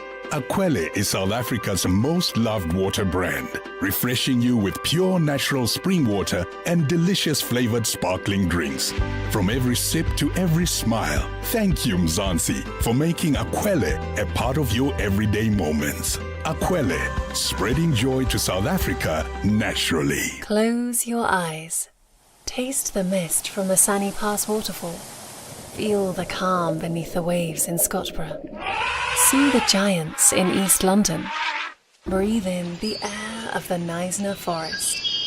Hear the roar of adventure in White River. 5 premier resorts, 5 senses, 5 all-inclusive escapes. Visit premierhotels.co.za for T's and C's and bookings. Sunrail is upgrading your route. From 20 May 2025 to 31 January 2027, expect partial nighttime lane closures on the N3 between Geldenhuys and Buccleuch interchanges. Closures run from 8 p.m. to 5 a.m. with at least one lane open in both directions at all times. Please plan your trips, slow down, and follow all signs and signals, and exercise caution when navigating affected areas. We apologize for the inconvenience and thank you for your patience. Sunrail remains committed to improving safety and the quality of our national roads. Sunrail is building roads that connect South Africa. Sunrail, an agency of the Department of Transport. Some walks are just for exercise, others for leisure. But this walk is for something greater. Team building. This July, you won't just take a step, you'll take a stand. You'll walk through history. You'll walk with it. On Sunday, 27 July, the 702 Walk the Talk, hosted by Freedom Park in the city of Tshwane, returns. It's a route that winds through the heart and soul of our capital city. From the sacred grounds of Freedom Park to the powerful steps of the Union buildings. Choose the 8-kilometer for those walking strong, the 6.7 kilometer in honor of Mandela Month, or the 4-kilometer for families and first-timers. Entries are 360 Rand for adults, 200 Rand for children under 12. Enter now on primemediaplus.com. 702 Walk the Talk, hosted by Freedom Park in the city of Tshwane, is where footsteps become footprints. Hanging out with Clement on 702. Let's walk the talk. Play, keep going. Why is it so special to you? This song is so special to me because I have a 3-year-old son, and part of our bedtime routine, although I'm now trying to wean him off it because he doesn't want to sleep before he listens to it sometimes, is to dance to the song. Okay. So this is a song that unites me and my boy. I keep going, I keep going, I keep going up. How you been, young lady? Does the feeling still drive you crazy? How you been, young lady? Does the feeling get I've been working on my games lately. I've been loving myself on a daily. Had to cut some people off who were draining. I'm no longer settling, I'm upgrading. Hey, hey. My new life's much better than the old one. I look around, you're not around. Now I'm laughing, remember I was wrong. I look around, you're not around. I keep going, I keep going, I keep going up. I keep going, I keep going, I keep going up. I've been adding colors on my new statements. Yeah, I've been on new energy, it's contagious. I could try to hide it, but can't contain it. This life keeps going up and I can't explain it. What you say, JT? I'm a top-notch dresser, 1-2 stepper. Still got the belt, don't buckle under pressure. Jumping, still raining. No, I ain't gotta tell you, you heard him saying it. But just in case y'all have forgot, you know who you playing with. My new life's much better than the old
It's a lovely song. It's a lovely song. I think I would also, like your son, want to dance to this every night before I sleep. Let's wrap up with some WhatsApp voice notes. Hi, Clement. Selfishly, I would have wished that this conversation would concentrate on how Sizwe managed his time for so much that he's doing. As he says, he's been engaged in studying for the last 15 years. Like, how does he get the energy, the strategy there? Maybe this show is not about that, but that was my expectation. I would like to see a book on that that some of us can use, to inspire the young. Sizwe from Joburg South. Yeah, in fact, I think we started there. We started with how are you managing, but please, for the benefit of this listener. Sure. Yeah, because you do a lot of things. Well, the one resource I'll give you is there's a fascinating person called Cal Newport, whose work I respect a lot. He talks a lot about time management. I'll say two main things. Firstly, it's not necessarily just about what you do, but it's also about what you don't do. So I don't drink, I don't smoke, and I've realized, in hindsight, actually just that cuts out a lot of stuff in my life that I just don't do. So I do have time to do the stuff that I want to do. But the other thing I do, which I borrowed from Cal Newport, is this thing called time block planning. So when you go into your calendar, you basically look at your week ahead and you set what you need to do as like a meeting for yourself. That's what I do too. Yes. It's the only way to survive, right? Yes. Once you get to a certain level of complexity in your calendar, you can't keep it all in your head anymore, right? So you've got to write it down, set what you need to do as a meeting. And for example, when I was balancing the law degree, like I knew how much time I needed to study. So every week I'd be like, I have a meeting with myself at this time for law study. And when you do that, you also realize that, wow, once I've done my duty for the day, I also can stop. So you don't have that I need to be always on feeling, because you know what time you've allotted, and you can also recover and recharge so that it's sustainable. I even diarized the simplest things. Like today on my diary, one of the things I put is print exam documents, because I've got an exam coming on Saturday. There we go. Like stuff like that you would think you'll just do during the day. Like I put it down. So true, because a to-do list is one thing, but you don't know how long it's going to take and all of that. So once you commit a time to it, that then changes things. Changes things, yeah. What do you do for fun? Because you're not always just reading. No, I making music, writing music, listening to music, and I'm a big soccer fan. I've always loved football. I got injured, so I don't play as much as I used to, but I watch. Like half of my time is like listening to Liverpool podcasts, and then the rest is. I'm sure you're on those Liverpool channels. Oh yeah, absolutely, absolutely. Yeah, you're a Pirates fan, aren't you? This is contentious because I played for the Pirates Academy at under 13, under 15, but my father's a big Chiefs fan, so it's hard to know where to stand. Like I grew up as a Chiefs fan, but I played for Pirates, so it's a bit of a difficult one. All right. Dr. Sizwe Mpofu-Walsh, this was fun. Thank you so much for coming through, Thank you so much, brother, and shout out to the great work you're doing. Thank you. It's a minute before 11. Dear Journal, day 4,602 of trying to be an adult. My doctor asked me how my quality of rest is at the moment. I told him I have two problems. I struggle to sleep at night, but I also struggle to awake at day. Aggressively realizing your age? Get covered at pineapple.co.za. It's simple and like 19 Rand a day, so it's 100% the insurance for you. Underwritten by Old Mutual Alternative Risk Transfer Insurer Limited, licensed non-life insurer and authorized FSP. Premiums are risk profile dependent. The iconic 702 Walk the Talk is back, and it's bigger than ever. In celebration of Mandela Month, 702 Walk the Talk takes to the streets of Tshwane as participants walk past some of South Africa's most iconic landmarks. So join the walk this Sunday, the 27th of July, and choose between the 6.7 kilometer route or the full 8 kilometers from the Freedom Park Heritage Site to the Union Buildings. Grab your tickets at primemediaplus.com right now. This message is brought to you by the National Department of Sports, Arts and Culture. This is EWN. Good morning, I'm Sfiso Zulu.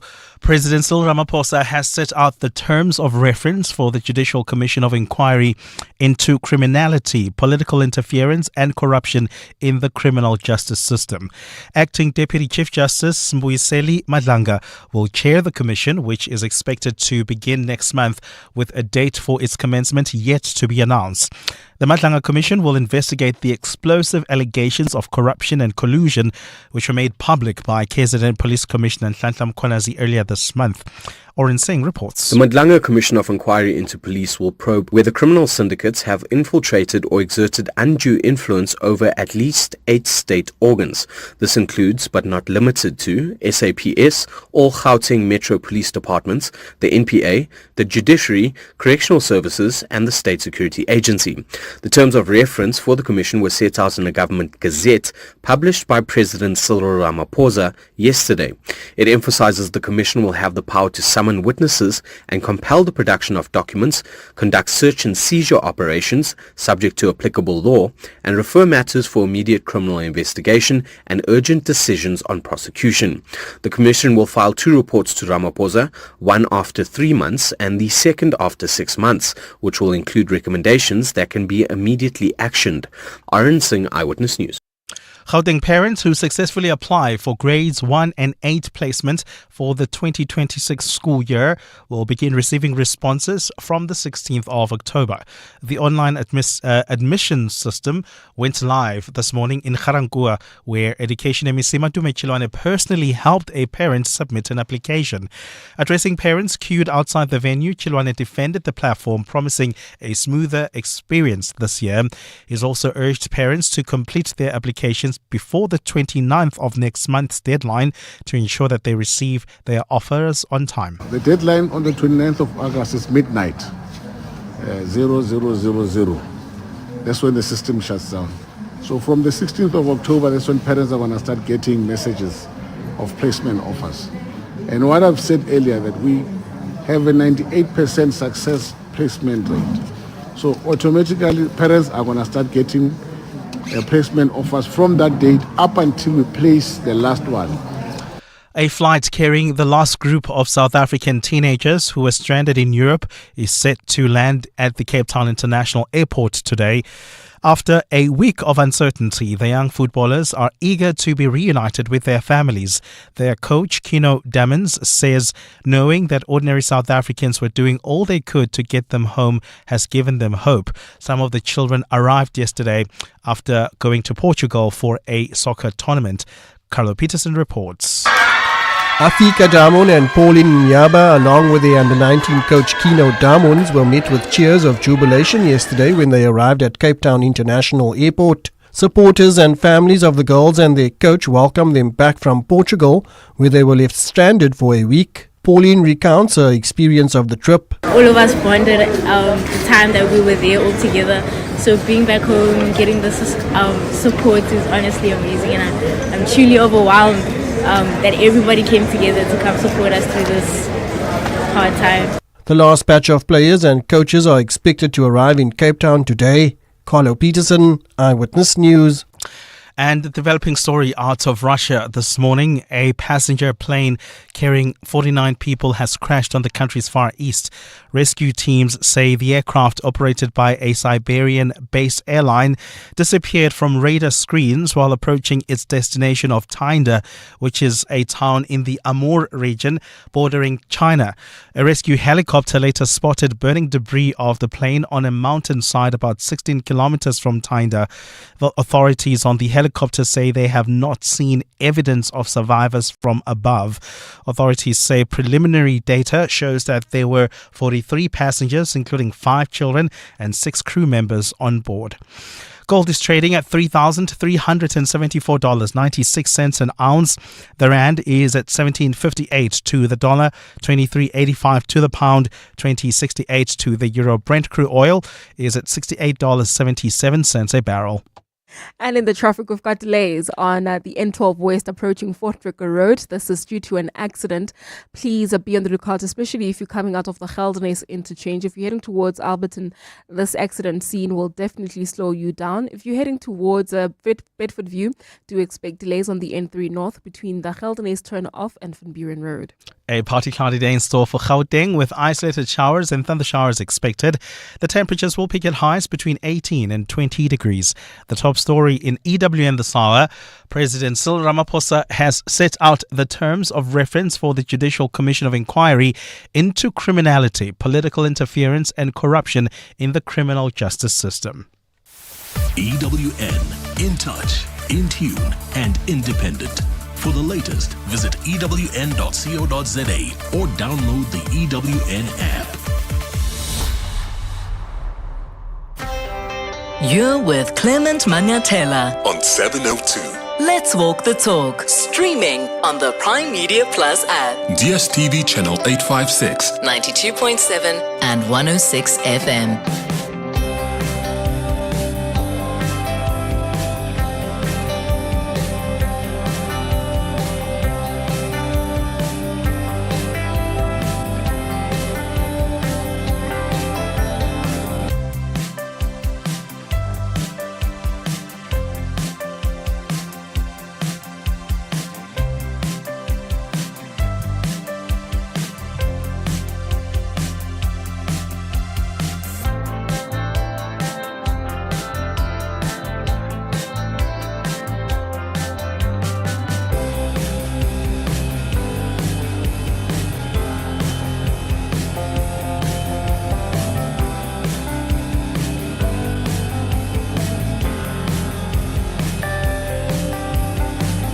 Seven minutes after 11 o'clock. Sanmonani, Dumelang, welcome to the third and final hour of the Clement Manyathela Show. Thank you for staying with us here on 702. Time for our Thursday Dialogue feature.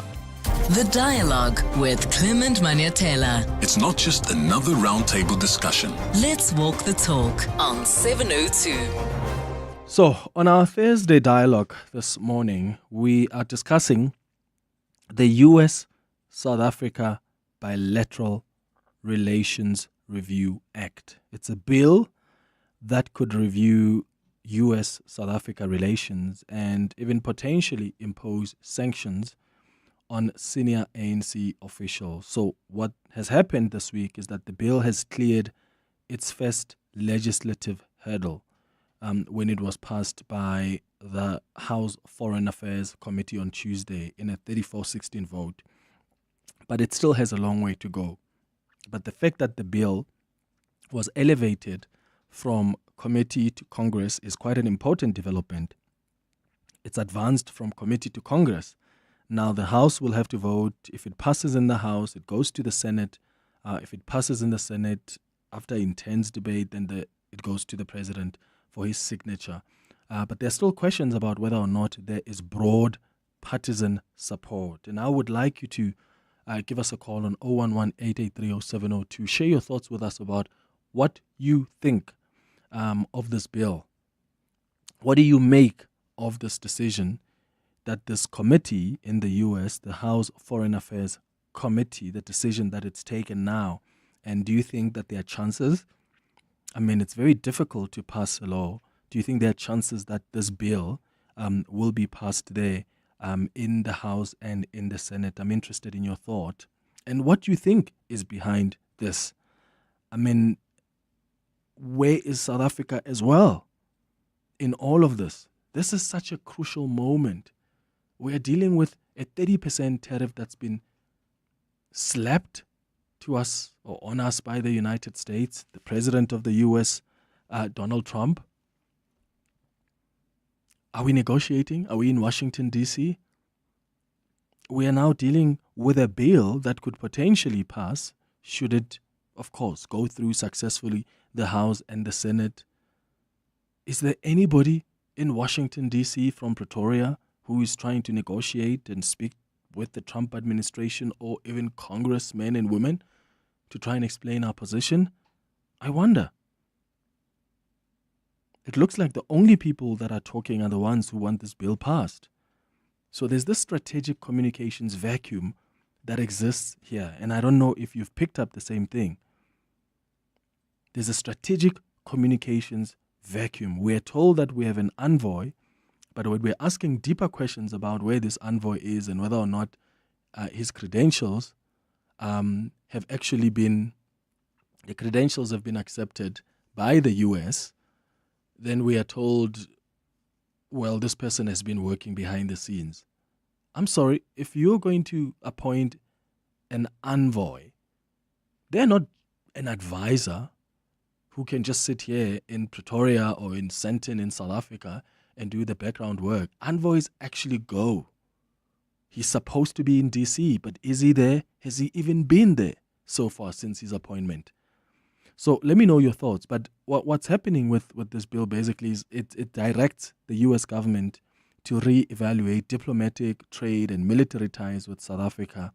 And what they've cited, those who want it and are pushing for it, they're citing South Africa's recent engagements with global powers such as Russia, China, Iran, you name it, as well as the controversial interactions, quote unquote, with Hamas. It also seeks to identify the South African government officials and ANC leaders eligible for sanctions. In fact, the committee chair, Brian Must, said that the ANC's direct engagement with Hamas leaders and the country's case against Israel at the International Court of Justice are further proof of worsening relations between South Africa and the US. In fact, do we have those clips, Abel, from that committee in the United States? I just want to start off with those. This is what happened in the House Foreign Affairs Committee in the US on Tuesday as this bill was making its way from committee now to Congress. I want to voice my strong support for H.R. 2633, the U.S.-South Africa Bilateral Relations Review Act. This is a targeted and overdue response to troubling shifts in South Africa's foreign policy under the African National Congress. Let me be clear that this bill is not anti-South Africa. It is pro-accountability. For too long, we've watched a key partner drift closer to authoritarian regimes, conducting joint military drills with Russia, strengthening economic and cybersecurity ties with the Kremlin and Beijing, and aligning with efforts to de-dollarize the global economy. These actions raise serious questions about the ANC's alignment with the democratic values and U.S. interests. Even more alarming has been South Africa's posture following the October 7th Hamas attacks on Israel.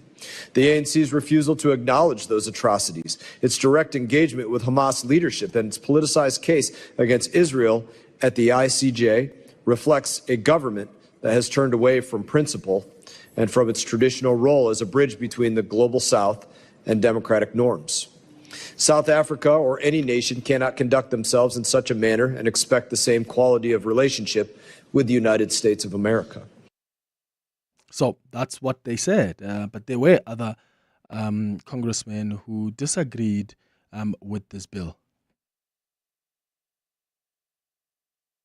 President Trump has already disproportionately targeted South Africa.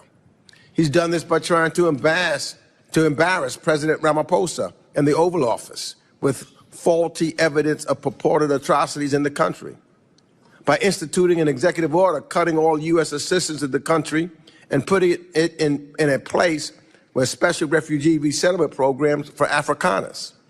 And at the same time, he's blocking the resettlement of literally all other refugees to the United States. Refugees fleeing genocide in Sudan, not allowed. Refugees fleeing Russian bombardments in Ukraine, not allowed. Refugees fleeing political persecution in Venezuela, not allowed. This is glaring hypocrisy. And I do not believe Congress should further enable or double down on President Trump's misguided approach. So that's what the Democrats were saying in response to this bill. Where do you stand and where do you think this is going to go? I recorded an interview this morning with David Smith, who is the Washington, D.C. bureau chief for The Guardian newspaper in Washington, D.C. We pre-recorded it earlier because he is currently sleeping right now. Because it's very early in the US now. So he stayed up until like 1 a.m. so that we can pre-record the conversation. So I wanted to just lay the foundation first before we bring in analysts, someone in the US who deals with these lawmakers, who has been observing some of these bills that are being introduced and brought to the House, just so we get an understanding of, is there bipartisan support? And what do we understand as well around the people who are pushing for these bills? So here's that conversation we recorded this morning. David, thank you so much for making time for us. Good morning. Good morning. So the passing of this bill in the Foreign Affairs Committee, does that suggest that some Democrats have also turned, showing a changing sentiment of sorts towards South Africa? Well, notably when this first came up in the previous Congress, there was a Democrat, Jared Moskowitz from Florida, who co-sponsored this bill. So that's not entirely new, but I think most Democrats would still be opposed to it. This is being driven by Republicans, notably a strong Donald Trump ally, Congressman Ronnie Jackson, and he welcomed this bill getting through this particular committee, but there's still a long way to go in terms of a vote on it in the full House of Representatives and in the Senate. It would also require presidential approval, and worth remembering, some votes like this that come out of committee never actually go before the full House. So this is far from a done deal. Okay, and we'll talk about the process that then follows next. But from what you've seen so far, is there broad bipartisan support? No, I think certainly Republicans are fully backing this. Democrats, I think, regard it as a bit of a stunt, and they're aware of Donald Trump's hostility to South Africa. They criticize the so-called refugees who came to the US and the idea behind that.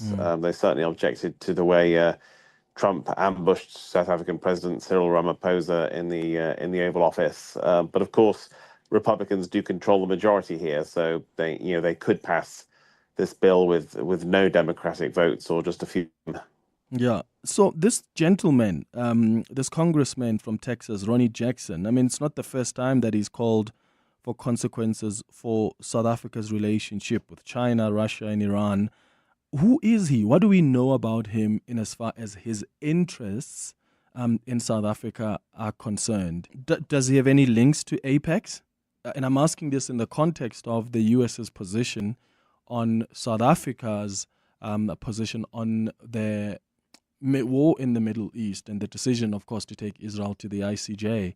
No, so Ronnie Jackson has a very interesting background. He was best known as the White House doctor, and I remember going to a press briefing years ago where Ronnie Jackson was telling us Donald Trump was almost superhuman in his great health, and if he ate a better diet, he would live to 200 years old. He made his name with that and went on to run for Congress as a very pro-Trump candidate, and he got elected to a seat in Texas. And since then, Jackson has been a staunch supporter of both Trump and indeed Israel. In 23-24, the biggest donor to Ronnie Jackson was the American-Israel Public Affairs Committee with nearly $30,000. That's a very powerful lobby group. And in January this year, just after Trump took office, Jackson was named as the co-chair of the Congressional Israel Allies Caucus. So I think it's therefore not a great surprise that he is targeting South Africa over its perceived opposition to Israel. So what are you seeing there in Washington, D.C., in as far as the presence of South Africa is concerned? Because it almost feels like there's a strategic communications vacuum. You've got Republicans, some of them that are trying to push this bill to the House and the Senate. You've got these 30% tariffs that are facing us from the 1st of August. And one wonders if we have our government officials here that are coming to Washington, D.C. What have you seen so far? Because it looks like the people speaking now are people who want to see such bills pass through. And I wonder if there's work being done there in D.C. What's your sense? I agree, it does appear lopsided. If the South African government is lobbying hard on Capitol Hill, it must be doing so very quietly and behind the scenes, because I have not witnessed much of that. And just to give an example, the other day, Donald Trump let rip his views on BRICS and how he regards it as a foe of the United States in many ways. He was particularly irked by suggestions that maybe BRICS would try to downgrade the US dollar in terms of the world's reserve currency. And it was there was no clear pushback on that at all. And indeed, on this forthcoming bill and other criticisms, there seems to be silence. I just know in my own personal experience, the South African embassy, which has a prominent location in Washington near some other embassies, doesn't make a big splash. And a seemingly trivial example, when all the embassies in Washington have open days where members of the public can visit, the South African one, in my experience, has often been closed and empty and not taking part in that. All of that said, Cyril Ramaphosa and his delegation did obviously get that meeting with Trump a few weeks ago. That is more than many other foreign leaders have managed. I think he handled it fairly skillfully and had FaceTime with Trump and put the South African case. So that was certainly better than nothing. But in the meantime, it seems to be left to allies of South Africa, such as Congressman Jonathan Jackson, a Democrat, and others, to provide the pushback here without a great deal of strength from South Africa itself. Yeah, I mean, this is not the time where we should be silent. It's such a critical, crucial moment. We need to be there, making sure that we do meetings, we do negotiations. Yeah, David Smith, thank you so much for making time for us. He's the Washington, D.C. Bureau Chief for The Guardian.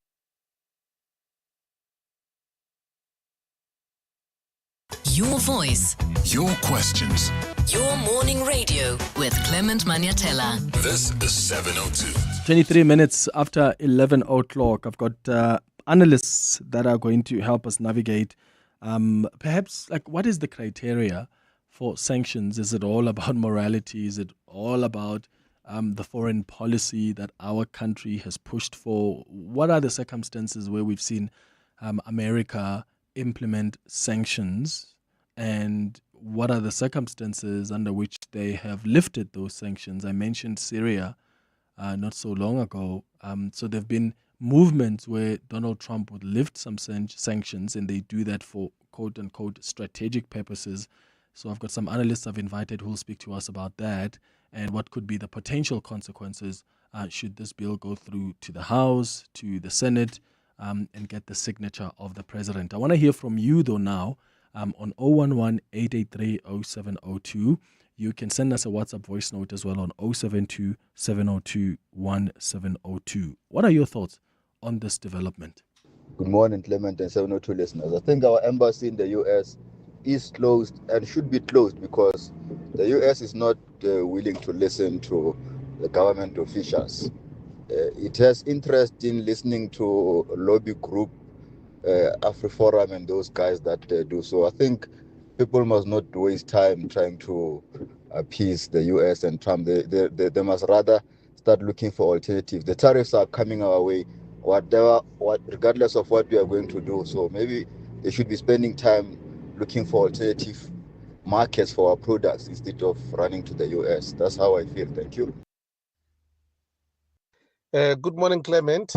This bill by USA to sanction some of the ANC members is actually an attack on South Africa.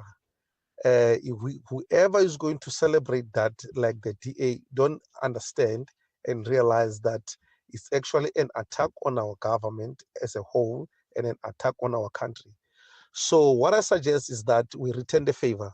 We also sanction, starting with Donald Trump and some of the leaders in America for their hand in Palestine, of being complicit in genocide in Palestine. So until we do something to Americans, they will keep on coming. It's like not pushing back at the bully. They will always come and they'll always come. We have to do something against America. There must be something. We can't just always bend over and then we just take it like that. Not anymore. Yeah, except this bully probably has an explosive in his hands, to use that metaphor. And if you dare touch him, the consequences are going to be severe on your part. I mean, imagine South Africa sanctions the US president. Are you kidding me? You know, we would get, I'm sure the tariffs would be 98% by this evening. Or immediately after that decision is taken to sanction him for whatever, I bet you he's going to go on his Truth Social and he's going to post. And that's how South Africa is going to find out that, oh my goodness, we're facing tariffs of up to 99%. I think we need to know who are we dealing with here. I don't think that as a country we need to subject ourselves to that level of bullying. I mean, can we have some self-respect? We're a sovereign state. Countries are always going to differ on foreign policy, on different positions. But we need to at least give each other the courtesy of respect. There's so many things that I'm sure our government disagrees with the US on. But do you see them going out and trying to punish the US for those positions they take? No, they respect that. Well, that's where you are. In fact, if anything, the best way to do it is to do it diplomatically. But that's not what we are seeing here. So do we submit ourselves to the bullying and do whatever the US wants? Or do we actually stand our ground as a sovereign state while negotiating diplomatically and trying to find a common ground with the United States? Because they need us, we need them. More of your WhatsApps. Hi, Clement. This is Sola here. I think the U.S.-South Africa relations matter is quite complicated because we, as South Africans, have to decide whether we want to save South Africa from this, and I think we should, or whether we want to save state capture suspects, and I don't think we should. So, in other words, we shouldn't be we pushed into a false sense of patriotism by saving criminals instead of saving South Africa. We need to save South Africa. We need to position South Africa in a stronger way with America and other parts of the world, but we shouldn't be saving criminals who have done so much harm to our country. Clement, you know, the chickens have come home to roost as far as the ANC is concerned. There are issues. There have always been issues. And I think that it's easy to say, yes, we must close our embassy in the USA and the tariffs are coming anyway and we should deal with it. But you know what? It's going to hurt the poor people in this country, the people that can't afford it. Rich people, they can deal with it. It's the poor people that are going to get hurt. And the ANC just does not care. They have not cared from day one, other than the cadres and the senior government officials and the president himself. And the sooner the population realizes that the problem's not the US, the problem is the ANC politicians. That's where the problem is. The sooner this country will be sorted out. We cannot afford what's going on now. And yet, the ANC just carries on down the same path, down to oblivion. Is the problem only here? Like, I don't know if the US doesn't take any ounce of accountability here. I mean, one of the things that the congressman mentioned and justified this bill that they're trying to push to the House and to the Senate is that we have taken Israel to the International Criminal Court. Like, why are you trying to punish a country for taking a stance like that where they're seeing children are dying in Gaza? Innocent people are being killed. Children, women and children in Gaza. Thousands of them dead. And South Africa says, "Hey man, this is not okay. Let's go to court." And then you want to punish South Africa for doing that. So as much as there are many mistakes the ANC has made, many things I don't even agree with, I don't think this just falls on them. I don't think this falls on this government alone. I think we're dealing here with other dynamics that are at play when you're dealing with global politics.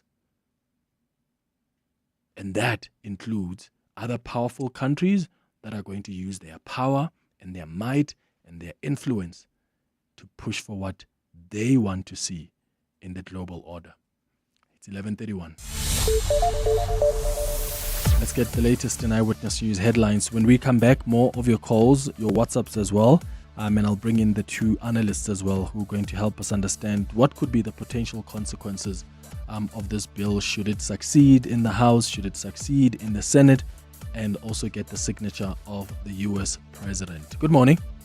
Thanks, Clement. Good morning. President Cyril Ramaphosa has set out the terms of reference for the Judicial Commission of Inquiry into criminality, political interference and corruption in the criminal justice system. Acting Deputy Chief Justice Mbuyiseni Madlanga will chair that commission, which is expected to begin next month, with a date for its commencement yet to be announced. Gauteng parents who successfully apply for Grade 1 and 8 placement for the 2026 school year will begin receiving responses from the 16th of October. The online admission system went live this morning in Garankuwa, and the flight carrying the last batch of teens who were stranded in Portugal is set to land at the Cape Town International Airport today. After 1 week of uncertainty, the young football players are eager to be reunited with their loved ones. Yesterday, the first group arrived, followed by a second group late last night.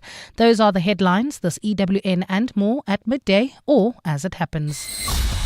EWN Traffic. This EWN Traffic is brought to you by cars.co.za. Let's find what moves you. Amo, how are we looking? Well, we've got an accident, Clement, along the N12 West. It happened near Fort Drucker Road. Delays from the Yelands interchange. We also have got delays on the M2 West between Wemapan Road and the Crown interchange. Heading towards Sandton, do expect delays on the M1 North between Corlett Drive and Grayston Drive. That's due to roadworks taking place along this route. There's also slow moving traffic on the N3 North between the Geldenhuys interchange and the Kilulis interchange. I'm Amo Ramela for Eyewitness News Traffic. Otherwise, Karabo Jali will have your next traffic update.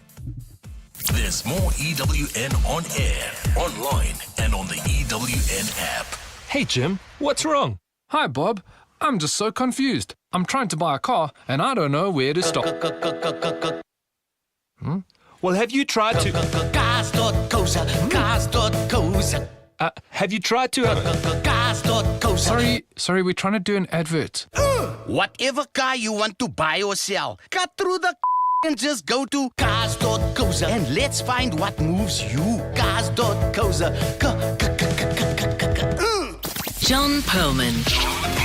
Weekday afternoons, 3 to 6. There's a gap on wages, but I understand a source of considerable dispute is the rostering system. You've changed that. Solidarity are saying on behalf of pilots that the system they had before was more conducive to them being able to strike. What is SAFE's response to that? And do you have any wriggle room or negotiating space on that? You know, we don't really wish to get into a lot of the particulars of the negotiation. Suffice to say that the contentions at hand really do surround the standard matters that are often discussed between employers and employees. The systems are very equitable. John Perlman.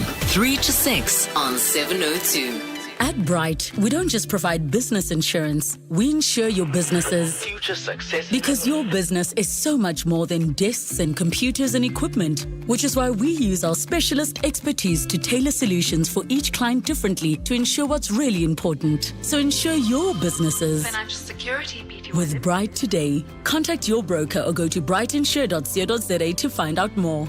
Bright. Approach risk with purpose. Bright is a licensed insurer and authorized FSP. Busy mornings? Non-stop days? Future Life Smart Food and Smart Food Zero is made to fuel real life. It's high in protein, rich in dietary fiber and low GI, giving you sustained energy to keep going. Packed with 19 vitamins and minerals, it's the smart choice for active people and growing families alike. Enjoy it as a meal or shake. Just mix with water or milk. With 5 delicious flavors, including our new peanut butter, Smart Food is as convenient as it is nutritious. Future Life. Smart nutrition for life.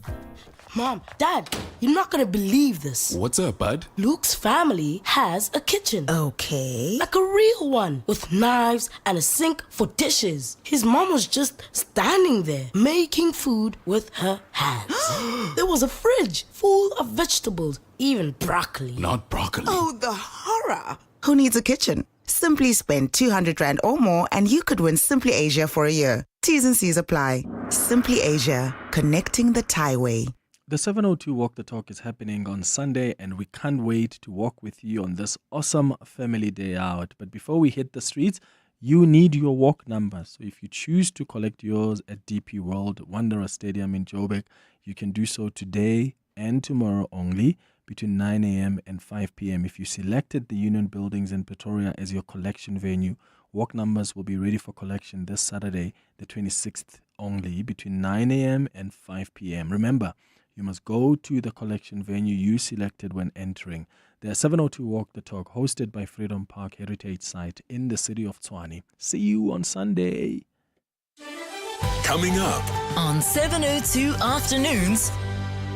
24 minutes before 12 o'clock, coming up between 1 and 3 p.m. on 702 Afternoons is Jono, who is standing in for Relebohile. How are you doing, Jonathan? Hey, Clem, I'm very, very good. Thank you. You good? Lovely, lovely. What's popping today? today? Nice. So in the open line, I want to chat to our listeners about prenups and how difficult it is to have those conversations with a prenup. Whether it's from the woman's side or the man's side. How did you navigate it? What are the conversations? And how deep did you go in terms of looking at the finances to say, out of community property, your assets are yours, mine are mine, here's mine. Yeah. Because now you get to know what you have, what I don't have. And some couples keep these things secret. Yeah. If you're going to get married to someone, you better know about their finances. That's what they say. Because otherwise you are getting yourself into trouble. But I wonder who starts the conversation? Like, in a heterosexual context, is it a lady who sits down and says, hey, I know we're getting married, so are we going to do community of property? Or, yes. Or is it a guy who says, yo? And then when you disagree, like, no, but I don't want to be that. I want accrual. Because in case something goes pear-shaped, I need protection. So it's a very awkward conversation to have. So I want to have that chat with our listeners just after 1 o'clock. And then, obviously, it's in relation to this new bill, right, with the couples who are married out of community of property and how this is changing. So I've listened to a couple of interviews. Sometimes for me when lawyers speak, I get very confused. So I'm going to try and get a lawyer on this afternoon who will speak to me like I'm a 3-year-old and explain it. And then we'll open the lines for questions to our legal representative. Then after 2 o'clock, we got Wendy Nola. And this is for the people who have Code 10 driver's licenses. Us. Now, Code 10 drivers is basically for heavy duty. You can drive trucks and all that kind of stuff. Yeah. And some people who don't drive trucks have Code 10 driver's licenses, right? So that's another story as to how that even happened. But if you go to a car rental agency to rent a car and they see on your driver's license that you are a Code 10 license holder, they will add charges to your bill. Because the thought is that Code 10 licensed holders have more accidents than Code 8 drivers, which is for light motor vehicles, which is what you should have if you have a light motor vehicle. Do you have a Code 8? I've got Code 8. Have you got a Code 10? Yes. Abel, you've got 10. Code 10. Yes. Now, did you just get handed that after your... Yeah, so after matric, test? I remember for me, it was either during matric or just after.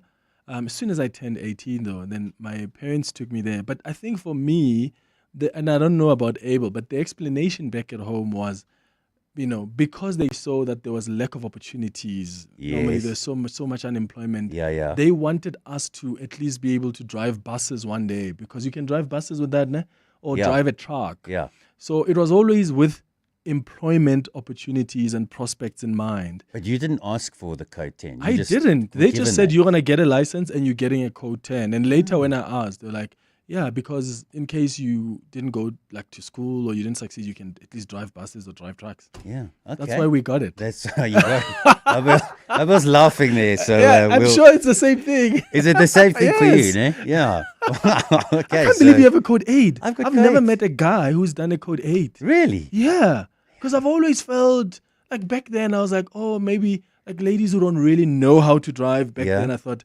that's what they would go for. An ex of mine has a Code 10. Yeah. And I was like, how on earth That's did you the get real this? deal. He said to me, you don't want to know how I got my driver's license. I was like, okay. I did get on that track. Yeah. So that's what's coming up on the show. And then, of course, we'll always open up the lines towards the end of the chat with Wendy for your general consumer questions. All right, looking forward to that. That's Jonathan Kabazela coming up on 7:02 afternoons between 1 and 3 p.m. The Dialogue with Clement Manyathela. It's not just another roundtable discussion. Let's walk the talk on 702. Aibo, apparently code 10 is for people who can't drive. That is not true. Aibo, I think we drive better. People who get code 8 can't even park. Please, I've seen it. I've really seen it. All right, 19 minutes now before 12 o'clock. Let's continue with our conversation on our Thursday dialogue about this U.S.-South Africa Bilateral Relations Review Act. It's a bill that could review U.S.-South Africa relations and potentially impose sanctions on senior ANC officials. We're talking about it now because it has now been elevated. It's been advanced from committee to Congress now. The House will have to vote. The Senate will have to vote. If it passes in the House, if it passes in the Senate, it goes to President Trump for his signature. But there are still questions around whether there is broad bipartisan support. But what is important now as a development is that this bill was elevated from committee to Congress. We've got Professor Christopher Isiko, who is a professor of African politics and international relations at the University of Pretoria. Professor Henny Strydom, who is a professor of international law at the University of Johannesburg, also joins us on the line. Professor Isike and Professor Strydom, thanks to both of you for making time for us. Good morning. Good morning. Good morning to the listeners. Thank you so much for making time for us. Professor Isike, let me start with you. Can this bill actually go all the way? Because what we've seen in the past is that some of the people who put up these bills actually were sort of used as proxies. There are people who've got interests about our government and the positions they're taking, whether it's the ICJ, and they use some of these congressmen to, start making noise about this bill so that it also maybe rattles feathers here in South Africa. How do you assess it? Do you think that now that it's passed this hurdle from committee to Congress, there are chances that it may go all the way? Well, look, like you said, this is a tool that the U.S. uses, and it's not the first time we are seeing this kind of bill from particularly Ronnie Jackson himself. But the difference between then and now, when he did it last under Biden, was that you had a President Biden who viewed South Africa a bit more favorably compared to President Trump. And right now, with the way that Trump has influence over both houses, and both houses are now run by Republicans, it is really difficult to say what will happen. I am sure that it will pass through the Congress, because all they require there is a majority votes. So once that scales through, if it comes to Senate, the Senate has majority, but there may be people in Senate on the Republican side that may not be given to it. And right now, because of the polarization between both parties, you see all of them voting in block for or against proposals made by one or the other. So it's really difficult to say whether this will not pass through the Senate unless the Democrats stand strong in using the filibuster to frustrate it. Because the reason why I'm talking like this is that there are people on both sides of both parties that have affinities with Israel, and Israel is a sticking point for both these individuals. So while they may not agree on Russia or China or Trump's approach to South Africa, they may be sympathetic with the Israeli issue, and that may tilt them to want to support that. So I'm not so sure that the Democrats in the Senate or even in the House of Representatives, for that matter, will be together to say, well, let's negotiate, let's do dialogue with South Africa, rather than taking this hard stance, this punitive measure, as some of them have described it. Yeah. Professor Strydom, what action does this development require from the South African government? Because I was saying earlier that it looks like the only people speaking now are people who want to see this bill passed. I spoke to a reporter who's in Washington, D.C. and says, I hardly ever hear that there are some South African government officials here that are talking to congressmen or congresswomen, and I wonder, is there a strategic communications vacuum here? What should we be doing to respond to this development by the U.S., if anything at all? It's rather difficult at this point in time to decide what to do, because once the bill is passed and becomes law, as I understand it, there will still be some kind of investigation and review of the relationship between South Africa and the United States. And once all the evidence has been gathered, then I think at that point in time we can expect something more concrete about the nature of the sanctions and the scope of it. But let me just generally speak about the type of sanctions that usually are considered in cases of this kind. Yes, please. Yeah, normally it's sort of, aims at putting in place travel bans and the seizure of assets, as well as the blocking of certain financial transactions. The latter one, I think, is the more far-reaching when it is imposed, and if it is imposed, because that is circulated through the whole banking industry in the world. So banks, normally when they get information about individuals that will be sanctioned as far as certain financial transactions are concerned, they run a sort of reputational risk to facilitate those transactions. And the tendency of banks is to be very wary about it and to block transactions or to refuse to become involved in it. So, but that is just generally speaking. We have to wait and see what will be the concrete outcome once the investigation has been completed. Yeah. Professor Isike, what is the role of the president's envoy at this point? And do you think he's still needed? Are we at a point where we should just be accepting that the relations have broken? And what does that look like? Because does that then mean we don't care much what comes our way? Because I do feel like if the U.S., for instance, says 40% tariffs, like, do we not try and negotiate with them diplomatically? Because that's going to have an impact on South Africans, on our economy. So what do we do now? And at what point do we just accept these relations are broken and there's not so much we can do to convince the U.S. otherwise? Yeah, I don't think it's... Sorry. Oh, just one second here, Professor Isike. Yes, for you, Okay. sir. Go ahead. Yeah, I really like this question. It's a very important question to ask, because you can't keep being pushed up and down without looking at the big picture, having an end in sight, a big plan. The problem here is that we are dealing with a very erratic U.S. administration at the moment. For example, Trump may not necessarily punish South Africa for cozying up to Russia, because he himself is an admirer of Putin in Russia. But Senate members like Marco Rubio, former senator, who's now Secretary of State, and other Senate members, and across both parties, we view South Africa's relationship with Russia very, very seriously. So there are different issues here. Now, to answer your question more directly, the U.S.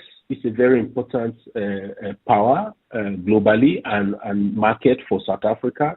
There are many advantages, benefits that South Africa gets from its relationship with the U.S. Economically, even apart from, the AGOA, for example, right?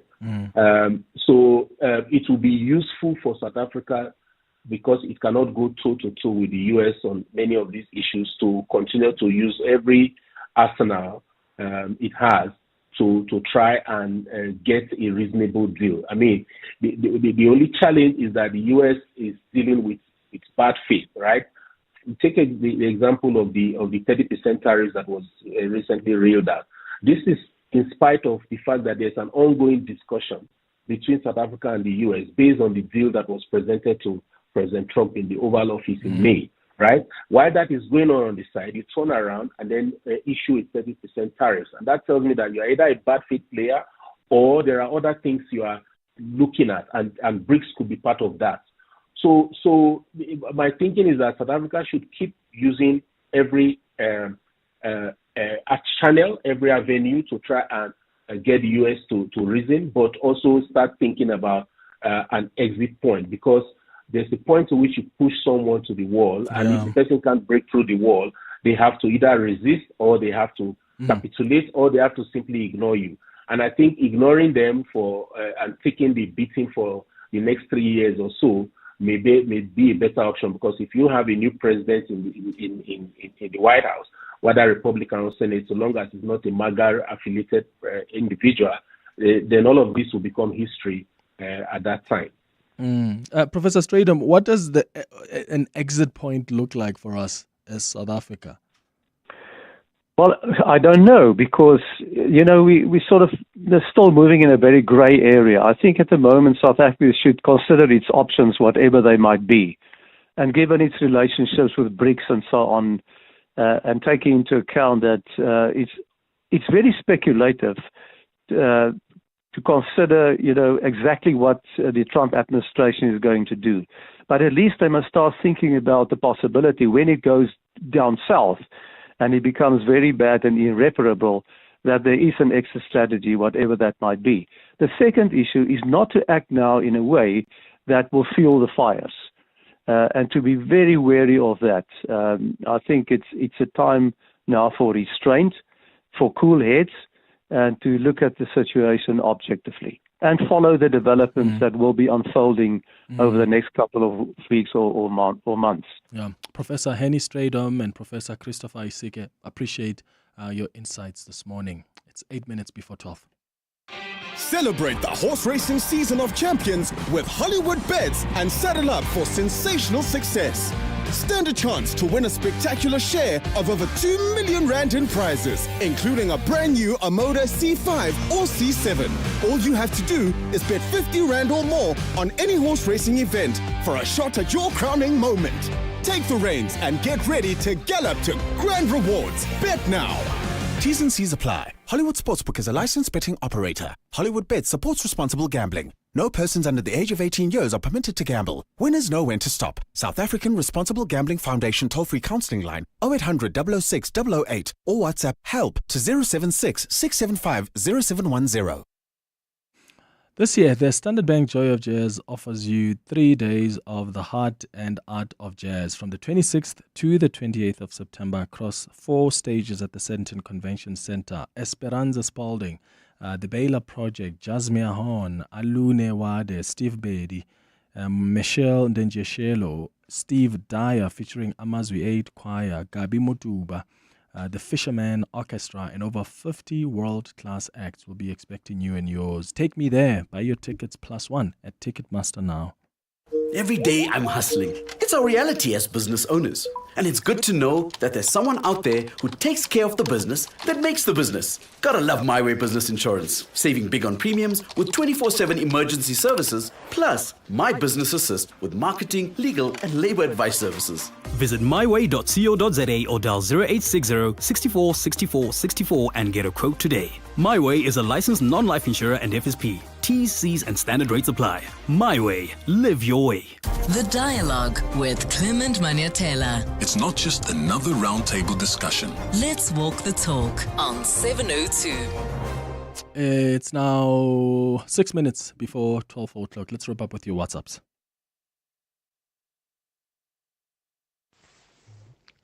Morning, Clement and Muhammad here. I just like to say we poor people are already suffering. I don't think anything for us will matter for the US. Thank you. Good morning, Mr. Clement. Yeah, about the issue of sanction to certain members of government and ANC. Yes, as much the ANC has caused more damage to our country, but we must be very careful as citizens because remember how it started in Zimbabwe, this issue of sanctions, and who are the people who are suffering on the ground? It's the poorest of the poor. So we must be very careful, as much as we understand the damage that is done by ANC government. But the US to go further to impose sanctions, those sanctions are not going to affect directly those individuals that they are targeting. It will go further by have a negative impact to us as citizens on the ground. So we must be very careful about this. I hope government and our diplomat can handle this issue with very conscious and try to engage. Yes, we must not surrender to the bull, but we must try to manage in terms of crisis like this. It's going to be 5 years, and it's going to be over, and then you see another new leadership that is going to take over. Thank you. Hello, Clement Manyathela report.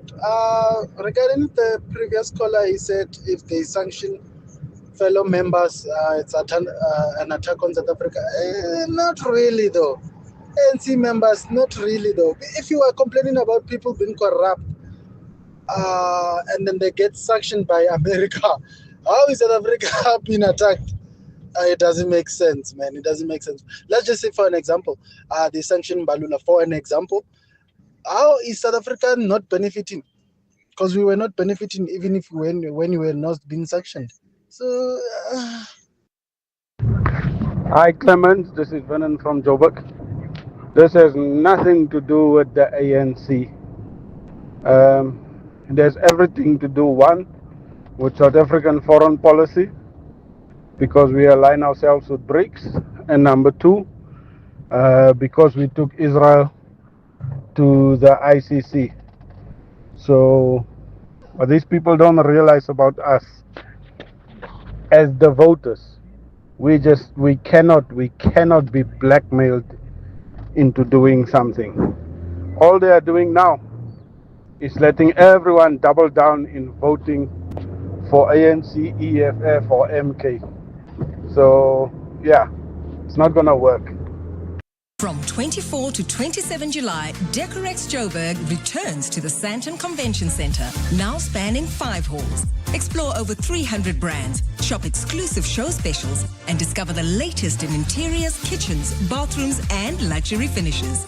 Experience live interactive demos, expert-led talks, and the Handmade Africa Design Market. There's something for every style, space, and home. Book your tickets now at decorex.co.za or at the door. Tabo's got 6 buckies running around fixing pipes, chasing invoices from Sandton to Soweto. They don't rest. But when one gets messed up in traffic, yo! That's not a scratch, my guy. No bucky, no money. But with Budget's affordable business insurance, Tabo's fleet is sorted. So when expensive days happen, his hustle keeps rolling. Visit budgetinsurance.co.za for a business insurance quote today. Budget is a licensed non-life insurer and FSP. T's and C's online. To walk the talk is to turn words into meaningful actions. And it's what we at 702 are committed to doing every day. We're also committed to following the rules set out by the Broadcasting Complaints Commission's Code of Conduct. To give you balanced programming, fair comment, and accurate news. But if we stumble along the way and you feel we're not living up to the code, let us know on comment@702.co.za. And if after that you're still not happy, you can direct your complaint in writing to the Broadcasting Complaints Commission, PO Box 412365, Craig Hall 2024. For more, visit bccsa.co.za. Coming up on the Midday Report with Mandy Wiener. Mandy Wiener, good morning. Good morning, Clement Manyathela. What's popping today? So the Gauteng's online admission system for grade 1 and grade 8 officially opening today. Always something we keep an eye on because of concerns whether it will work effectively or not.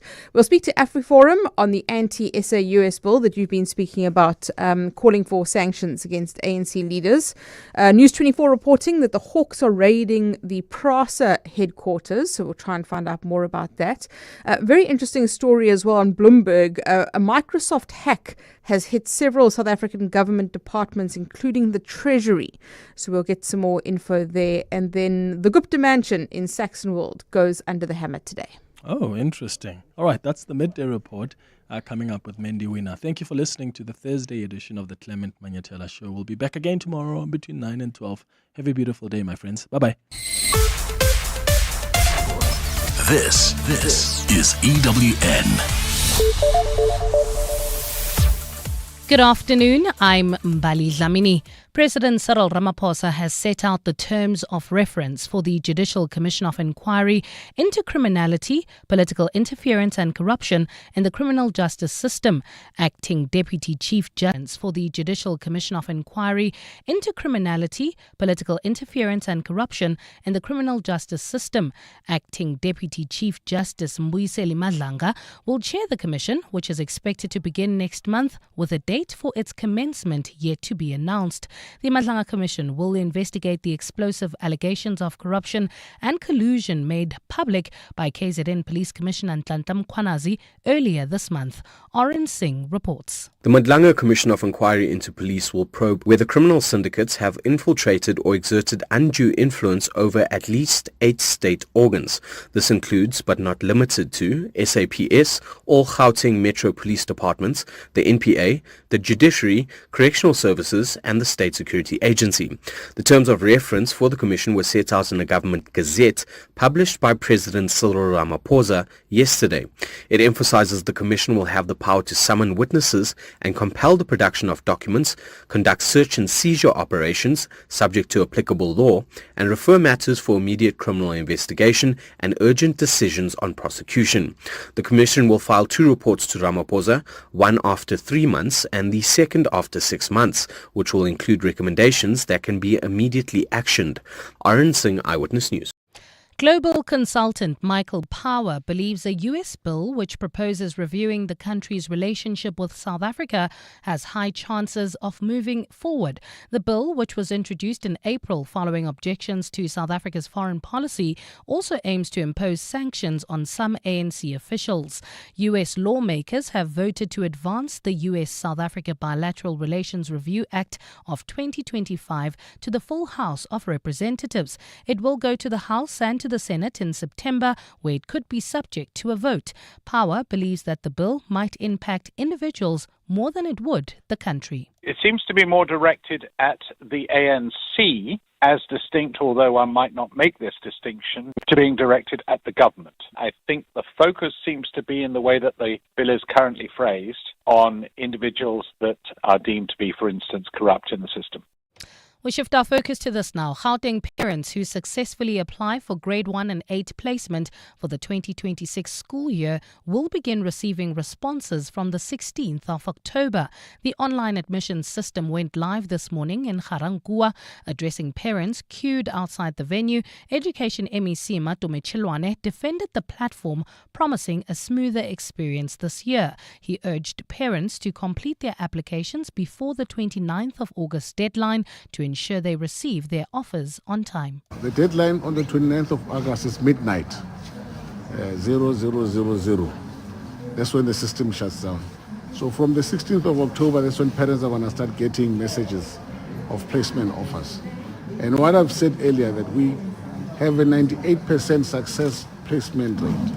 So automatically, parents are going to start getting placement offers from that date up until we place the last one. The flight carrying the last group of teenagers who were stranded in Portugal is set to land at the Cape Town International Airport today. After a week of uncertainty, the young football players are eager to be reunited with their loved ones. Yesterday, the first group arrived during the day, followed by a second group late last night. BT football coach Kino Damon says knowing that ordinary South Africans were doing all they could to get them home gave them much hope. There was quite a few big boys that said, "Hi coach, we want to stay actually here because we're enjoying Europe." And I said to them, unfortunately, we need to get you back to your families, because they keep on messaging me and asking when are we going back home. Like I said also, I made a promise to the parents from the beginning of the tournament that I will take good care of their children and I will bring them back home safely. And the developing story out of Russia this afternoon, a passenger plane carrying 49 people has crashed on the country's far east.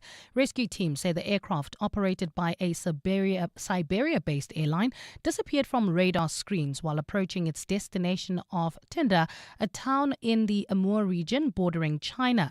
A rescue helicopter later spotted burning debris of the plane on a mountainside. Authorities on the helicopter say they have not seen any evidence of survivors from above. Authorities say preliminary